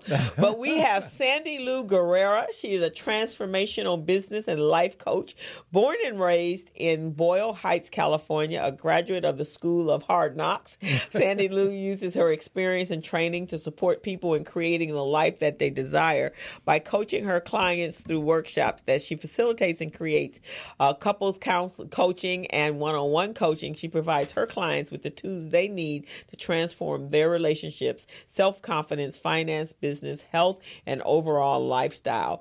Sandy Lou has also facilitated as a moderator and motivational speaker for various nonprofits and companies. She's also the author of a book called Lead with Success, where she shares openly her life experiences, lessons, and efforts to empower people in life beyond their circumstances and reach for their goals. Welcome, Sandy. Sandy Lou. We're so happy to have you. Thank you. Thank you for having me. I'm so Welcome excited to the finally Business Zone. make it. Gilbert, I know. Crystal, we've been We've been planning this for a while now. Yes, I was looking at our emails back and forth, and I was like, "Oh, he reached out to me in July." Yes. So finally. It was Well, I'm meant to be. glad It's all timing. Yes. that your schedule could accommodate us, and we're happy to have you. So those were words. So tell us a little bit more. How did you? I know how I got to be a coach, but how did you become a coach? Wow. It was really transforming my own life. It started with me transforming my own life. I had experienced a lot of horrible things, made really bad decisions as well, and got to the point where I hit rock bottom, where I literally was suicidal. I was in anxiety. I mean, it was a really bad, I was in a really bad emotional and mental place. And I took a workshop, a transformational workshop, where there was coaches that volunteered and a trainer that, an amazing, phenomenal trainer, woman, by the way. And in this training, within a few days, I felt like I had, Revived. Literally, I felt like I was smiling so much, my cheeks hurt. That's great. I mean, that's That pretty is great. extreme, right? Yes. But I went from crawling in to I can't stop smiling, my cheeks hurt. That's that good. I was like, oh my gosh, I love this work and I want to do this. I want to be a part of that change. So that was that moment. Yes, because I grew. My mom was an alcoholic, so she was depressed. Yeah.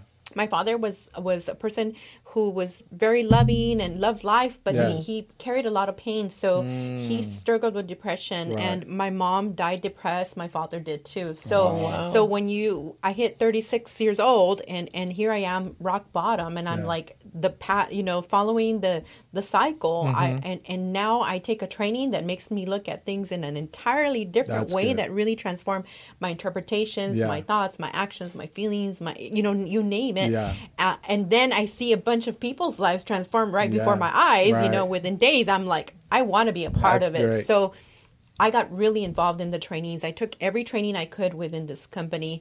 And then I started volunteering, and then I took trainings to learn the distinctions of a trainer, a transformational trainer, coach, leadership, now leading teams, guiding teams, and then eventually coaching all the coaches, prepping them for the trainings. And I was like, I loved it so much. I worked in property management and real estate, and I decided I'm going to start coaching people. So it started like a part-time thing. It started like something I did after work. So the idea of it wasn't in a business initially. It was more like, I love doing it. I want to do this. I can do this after work. And I started doing it, and I started coaching from home.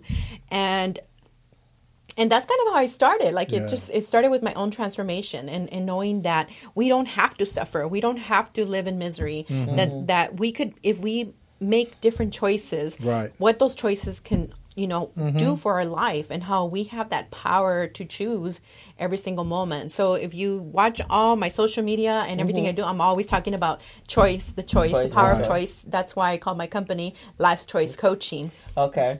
And the thing is, there's so many resources out there that can help us, but some of us, we don't know that. We don't know the resources are there. So having someone like yourself who have been there, and you understand that, you can share that with the population. And I think with us, both in the African American community and in the Latino community, going and talking to someone about your emotional state is not something that our culture has embraced, right? You keep all that stuff at home and within yourself, and people, unless you walk in a person's shoes and understand what challenges that we have just growing up, depending on where you come from, there are a lot of post-traumatic syndromes that you have that has passed down from our parents because of the struggles that they've had. And a lot of times, or even within our own ethnicities within our own and how they and the culture, because the culture has a certain I guess mantra of how you're supposed to live your life. And if it doesn't fit your life, then you're struggling against that as well. So I think it's a great thing. So let me ask this question, since I was leading up to that. How is that embraced in your culture or with the people that you are coaching? Is there pushback? There isn't pushback. I think that it's starting to be embraced. Okay. I think people are what's happening that with social media, it's allowed people to be introduced to things that they probably would have never thought of. Okay. And it also has been it also has opened people to the possibilities, right? So I have a Facebook Live show that I have every I was going to talk Tuesday. about that right now. Transform Your Life with Sandy Lou and Friends. Okay. And the idea behind it was like, originally it was another thing. I didn't plan it to become a show. It became a show. We're going on a year. We're going to be fantastic. 1 year anniversary next year.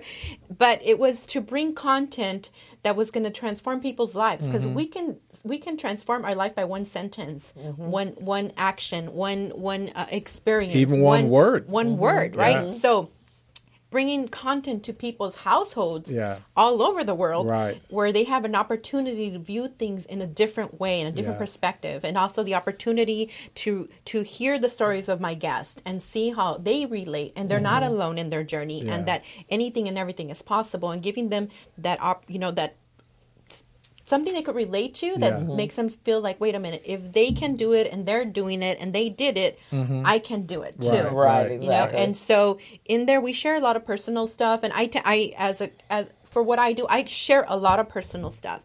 In coaching in the Latino community, what I'm seeing a lot though, where people are more willing to pay or hire, is in the real estate and mortgage industry. It's because I think that when the real estate market crashed, they realized that there was tools that they did not have, and they were not being as rigorous and they weren't as prepared. the Anglo, the white community, right? So they learned. So they learned the importance of investing in real estate and mortgage. So I do a lot of my clients are in the real estate and mortgage industry.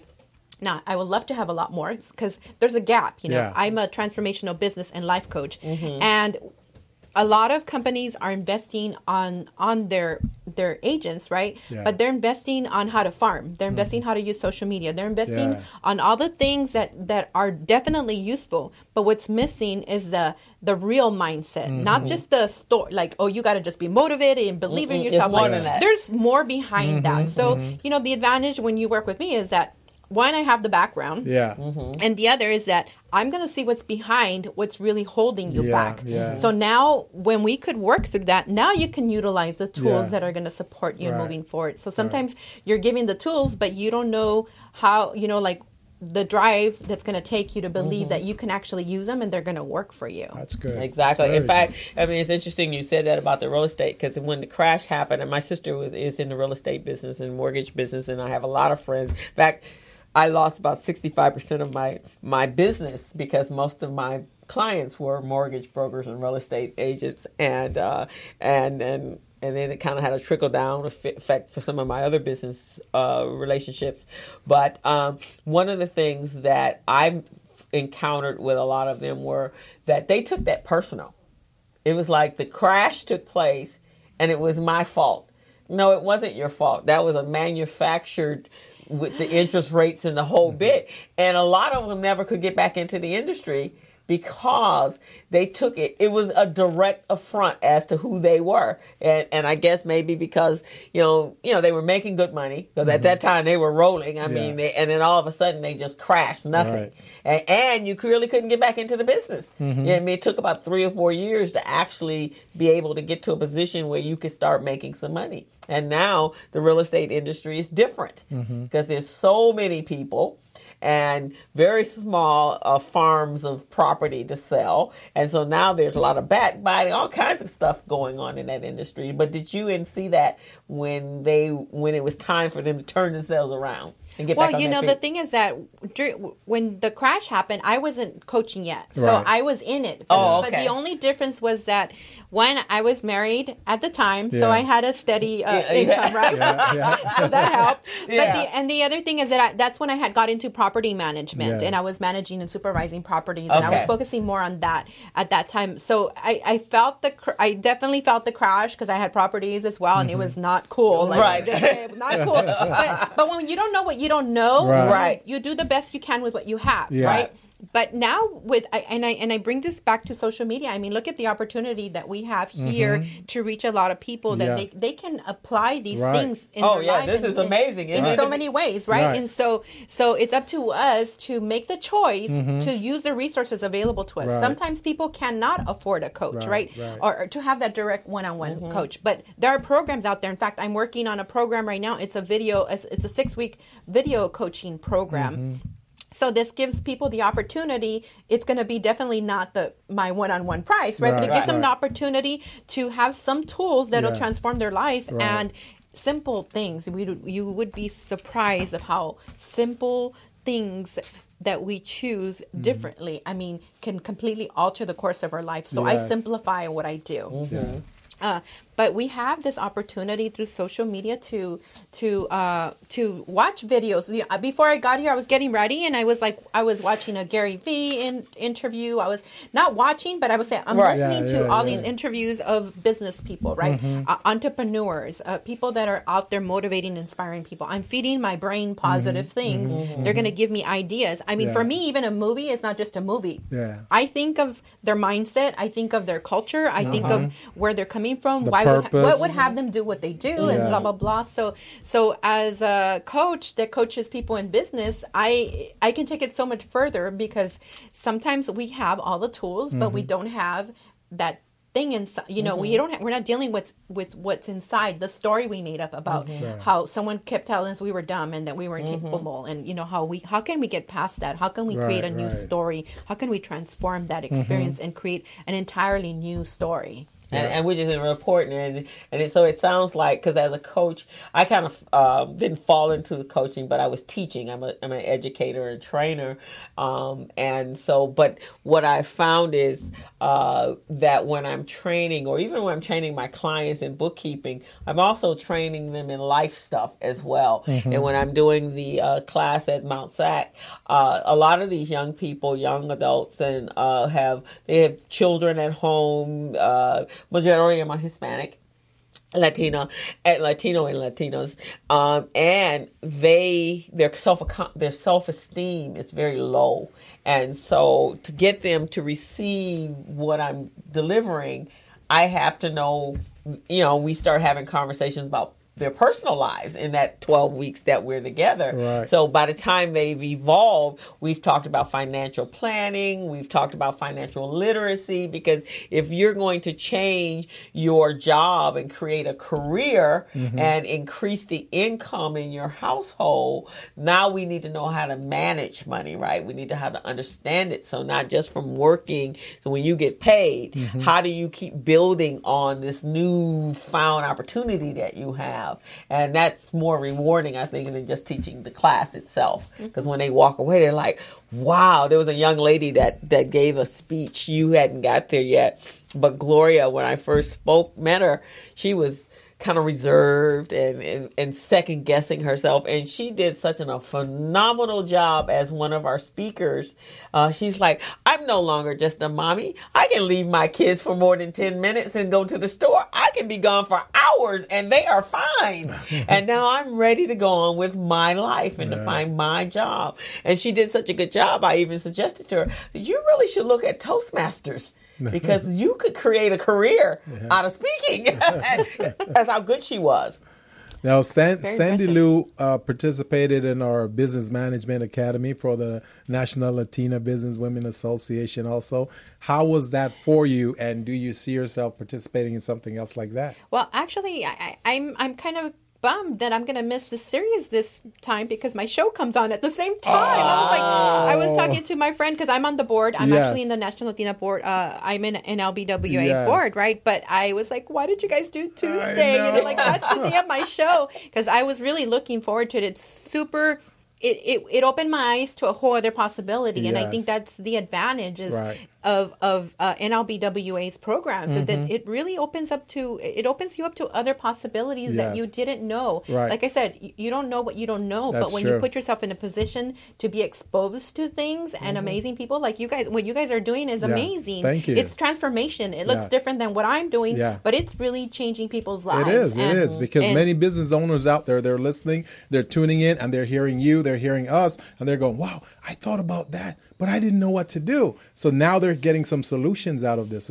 So this is a great platform. Yes, So definitely. excellent. And I'm actually getting all my paperwork and everything together to Good. get certified as well. Good, So good. it's a great, if you're not certified and you want some great tools and someone that's really knowledgeable, you definitely got to go with Gilbert here. Yes. He knows what he's talking about. He knows what he's doing. And also we've had members from the NLBWA who have been doing really great after they got certified. Exactly. Big contracts. Like Teresa. Like Teresa, Martinez. yes, Teresa and Sheena and Christina. Yes. I mean, there's various people, and They're doing phenomenal. they're great. They're great people. You Yes. you got to invite them so they can come and talk about it. I also want to send you that invitation to Metropolitan Water District's event on the 8th. I want you to go also because you could probably get an opportunity there as a motivational speaker, as a coach. You see what I mean? Mm-hmm. So I'm going to send it to you so you Okay, can yeah, check it out. And a lot of corporations, it used to be that was big that corporations would bring in, especially for their retreats. And I think they're back at that place where they're bringing in business and life coaches to help motivate their employees. Yeah. The real estate business, that is part of what they do. That's part of their training because when you talk about it, it's like Veronica just talked about how much you really make an hour when you work those contracts. Yeah. Well, usually in real estate, it takes you about 3 months to close a deal. And so in the meantime, and if you're registered with an agency or brokerage, you really can't have another job outside because they got all this training and all this sort of stuff. Yeah. So you're operating on fumes for a while there, unless you have been in the business and you have 2 or 3, 4 or 5 things, but you have to pace them. You have to kind of stair step them so they start closing, not all at the same time, but in between time. Well, yeah, you got to definitely don't stop. I think what happens, and I used to do this as an agent as well. Like, hey, I have a few deals in the pipeline. They're escrow, they're closing, and then what happens? Sometimes what happens in the last minute, something goes really wrong. Right, and most now, times. but that's the nature of the beast, right? Of that industry in particular. Mine is a little, now what I do now is a little different, but it's the same thing. Like you can have the contract signed, but are they going to follow through in the financial commitment? Exactly. Right? Exactly. That's what we go through as entrepreneurs and coaches and consultants. Things just take a U-turn or a 180-degree turn, and we got to adapt. But the thing is, Veronica said this plenty of times, and it's so true. Relationships. We got to be willing to give, and we got to be willing to support and to motivate and empower, regardless of whether you're getting money or anything in return. Yes. I'm always about can I leave the place better than I left it? Can I leave Good. this person better That's than a when good I met approach. them? Right? I How like can that. So I'm always connecting people to resources. Yes. I'm always meeting people. If I see an opportunity I think, this would be a good opportunity for this person. I always listen to what people are saying. I'm thinking, who can I connect them with? Right. That's how I You know what I do mean? things, It's not like what can I get? It's like who can I connect them with? How can I support them in what they're doing? And I'm doing that. And so sometimes that deal might that transaction or that might fall through the cracks, but then the one that you didn't even think about because it was like months ago or even a year or years ago, random calls you and now you have they hired you for a 3-month coaching program or a 6-month coaching program where they want you to speak at their business or whatever. So it's really, we got to just keep moving. That's true. Planting those seeds is always, because you never know when that harvest is ready to harvest that plant, that crop. And I think that's what we learn as entrepreneurs, because you can't let there be lulls. You have to always be working on and have amazing ambassadors out there speaking on your behalf, because that's a lot of times where your business comes from. That is key. From people that already know that you. Is key. So those relationships are really, really important. So when I think I read in there, you said couples, you do life coaching in addition. So when you say couples, well, sometimes I work with couples. I actually work with couples that are struggling and they want to make the relationship work. Most of the time they've already gone through therapy, counseling. it worked for them. Right. And so they'll work with me. I just have a different approach to coaching. And so some of the work I do is therapeutic and very profound and deep. And, you know, I mean, really deep, like working with people that have been abused and, you know, and things like that. So my approach is very different. And I've gone through so much personally in my life that now that I've transformed how I look at it, I can help people in another way. Okay. And so I utilize my personal experience, the years of training and hands-on training with people in life, with life stuff, right? And now I support, you know, I can understand people. You know, I've been married and divorced. You know, sometimes people say, oh, you don't want to take advice from a person who's been divorced, blah, blah, blah. But what better person than the person that learned, you know, but you got to have learned, okay? Because, you know, I've gone, you know, I'm single, right? You're in the dating world. Yeah. And you hear people saying, you know, I'll date someone. They're like, oh, it was her, right? Yeah. But they never take responsibility for the fact that they were part of why it didn't work, right? So in my journey, when I started, actually had been separated for 3 weeks from a 10 year marriage. Oh, wow. So it was crazy because it was like light years away. Like it felt like years had passed by after I had done the training. Right? But one of the things that I really learned was how I was responsible for that relationship not working. Right.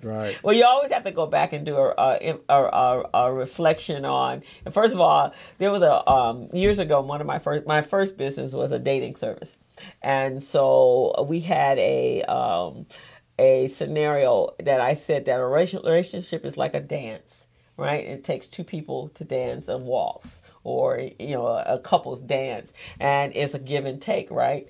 And there has to be leading and following and leading and following, and so when you come off beat, then the dance is going to go awry.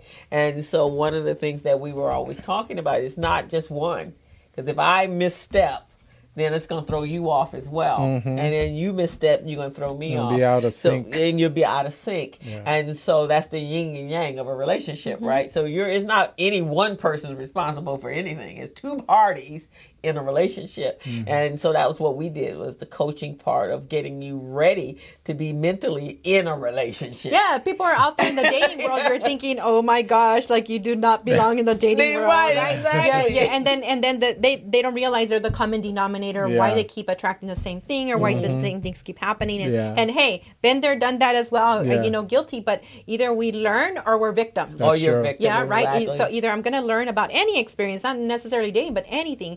Either I'm going to learn from it or I'm going to be the victim of it. Right. And there's no power in that. There's no power. And then moving forward is just you creating more chaos and attracting more chaos. Wow. So in relationships with a coaching, in relationships that are not working, it's usually because everybody's looking at what I'm getting, what I want, what I need. And there's the missing link, like, what do I want to create?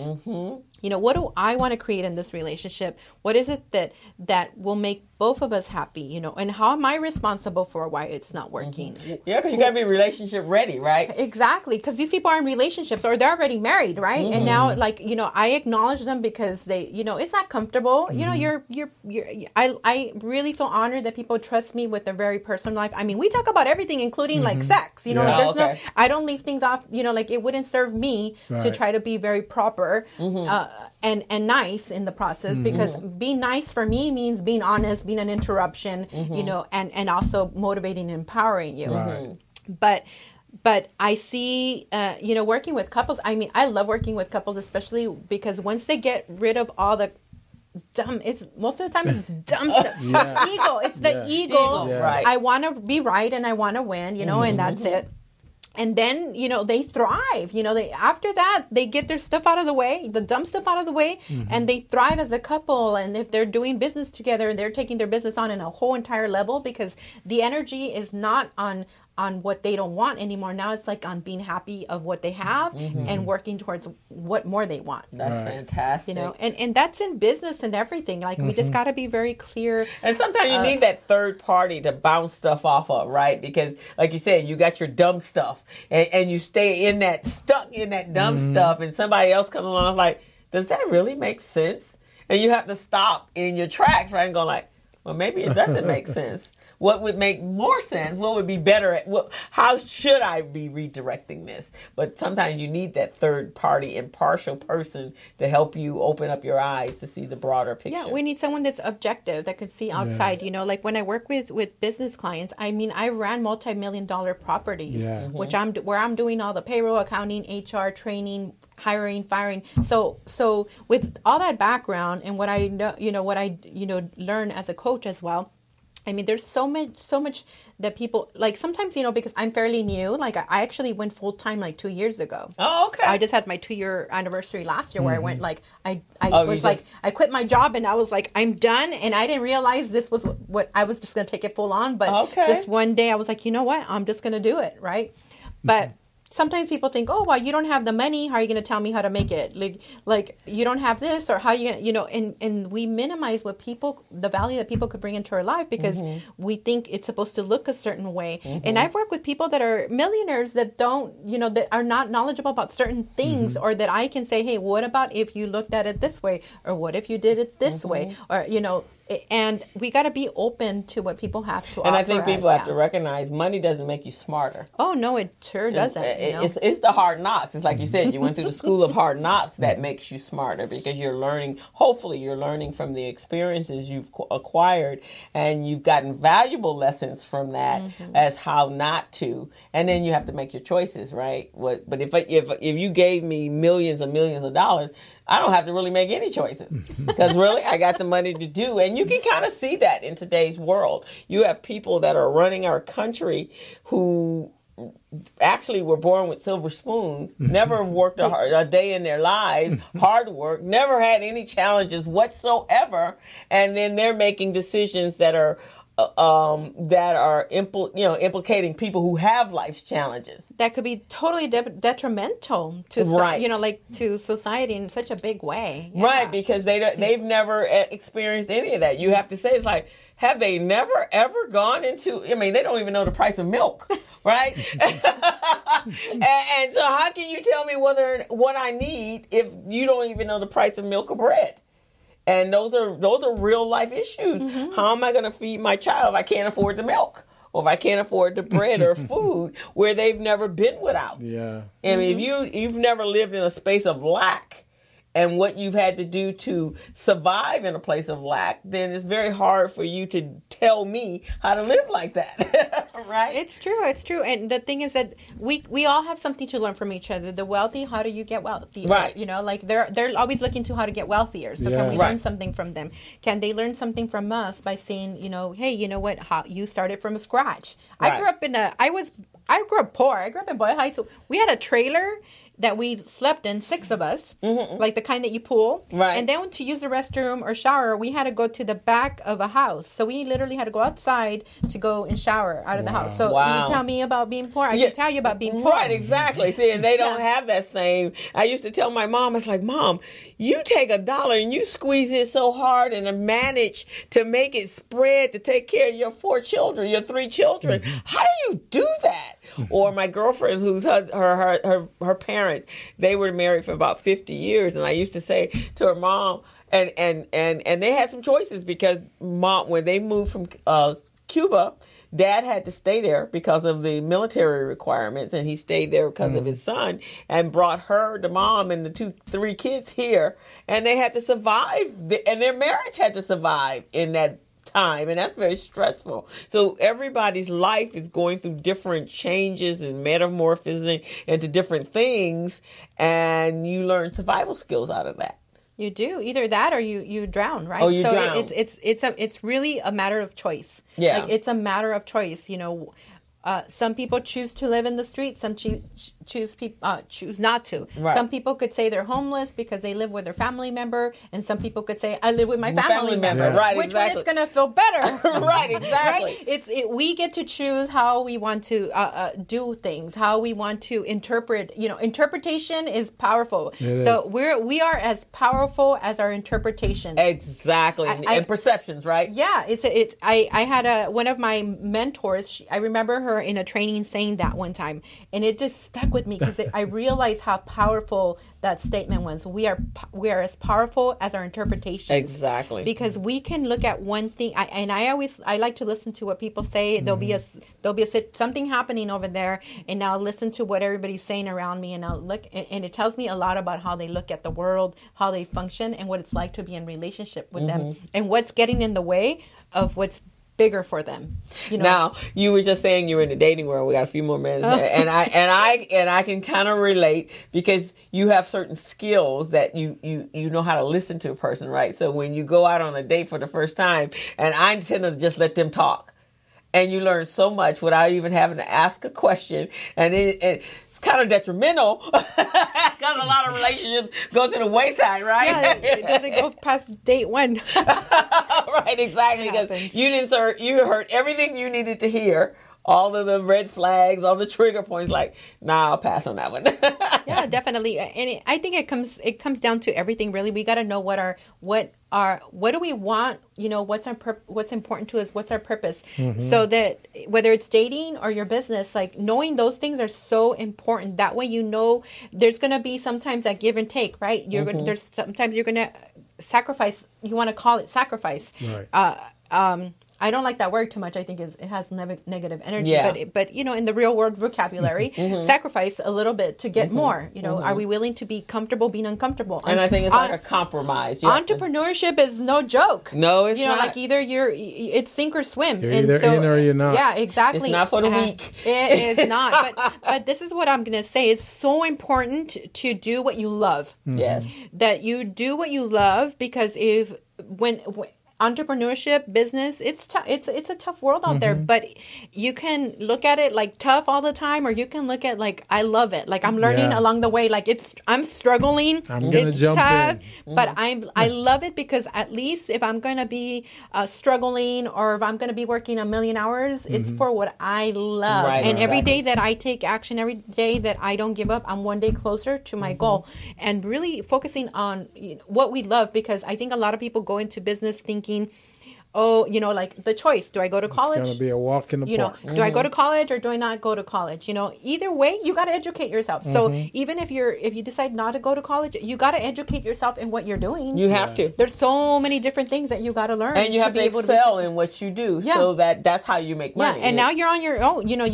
One is you hire a coach. You got to hiring a coach will save you so much money in the long run. Yes, it's an investment and you got to pay, but it'll save you so much more money in the long run. Yes, because you'll get to certain points faster, because when we try to do it on our own, it's tough. Yeah. And you want to surround yourself with like-minded people, people that understand what you're up to, because our families love us, but they're not entrepreneurs, and they're not going to understand why we're willing to live at bare minimum or nothing, or or work 1,000,000 hours, or do certain things that don't make any sense and don't bring you money. They don't see it right away. And that's the things that we have to teach our children, because those are very valuable lessons that you learn very early on in life.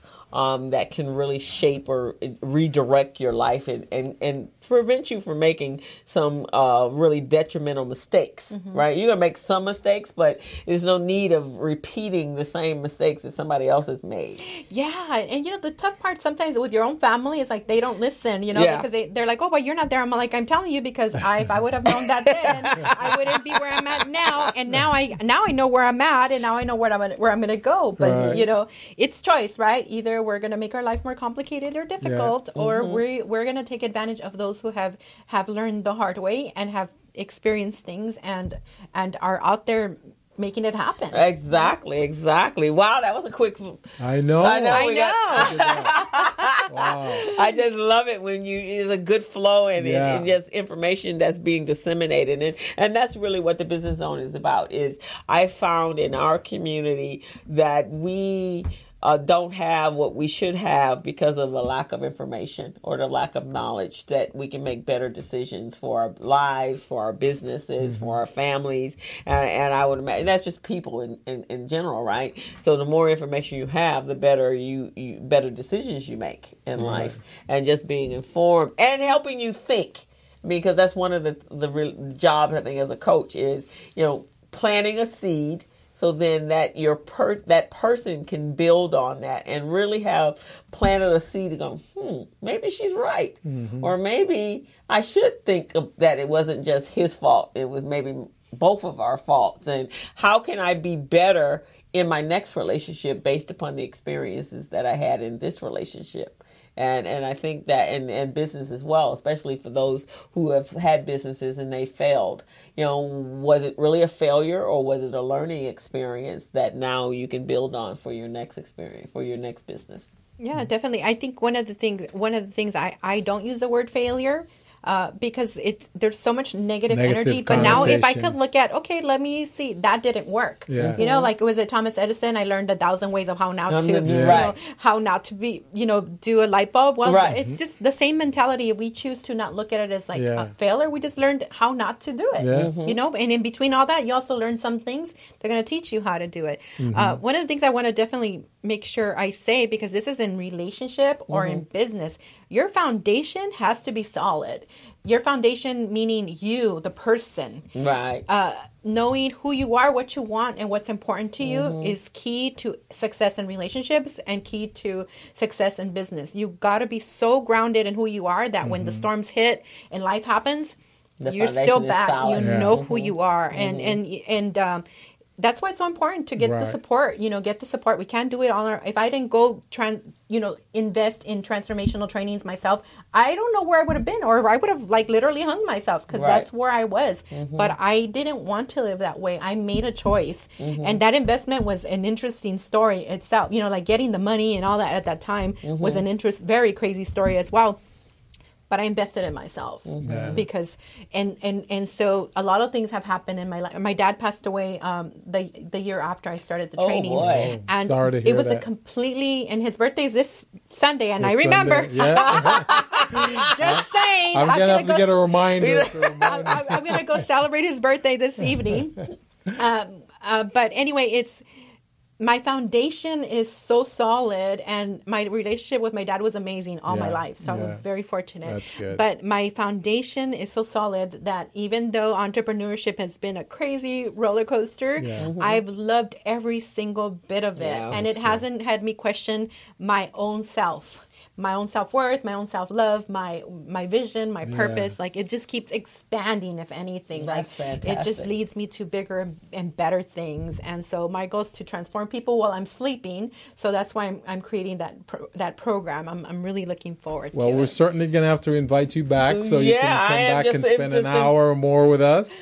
It has been a pleasure, and I just, from a coaching standpoint, it's really nice to meet someone that understands why we, it really is a gift. It's a blessing that God has given us to be able to reach out to other people to help them transform others into reaching their greatest and their best, and living a life of excellence. And so it's been a pleasure speaking with you, and we definitely have to have you back, and I'd love to have you when I do the workshop when we do the 3-week training with the kids. Have you come out and talk to some of our children because they're at their ages are between the 12 and 17, and we're teaching them to be entrepreneurs, but there's more to it than just that. Definitely. I'd definitely like to join you. I have done some speaking with Youth Business Alliance at the high schools. Love it. So definitely. And I think you mentioned you do something with women, but I do women's revival groups, which is a coaching program for women as well. Yeah, we'll have you come out, and then we do a conference, and then we'll invite you out as well, because again, I think it's the year of the woman and the time of the woman. And we can support each other. And I personally think, I'll leave us on this note, I personally think that this world is going to change because of us. Because we have that nurturing, and it's time that we step up and help reshape our world for our children. Yes, I have a personal crusade to help you guys achieve that. So. With that being said. So we have come to the end of another wonderful show, and we want to invite you guys back next Friday from 3 to 5 to the Business Zone. So tune in. We have a couple of more fantastic women. Yes. All this month we're going to be interviewing phenomenal women making phenomenal changes in our community. Yeah, next week we're going to have Yesenia Flores and Jeanette Flores from HRY Personal Services. So they're going to be here talking about their Latinas as well. They're going to be talking about their experience as Latina entrepreneurs and how it works. So you're on the Business Zone with Crystal and Gilbert Buchanan, your small business paramedic. We're out. As a small biz pro, so we roll, using procurement, program, and control. As a small biz pro, so we grow, using procurement, program, and control. I'm a businessman, yes, I'm an entrepreneur. Oh yeah, I'm a businessman, yes, I'm an entrepreneur. Oh yeah, I'm a businessman, yes, I'm an entrepreneur. I'm a businessman.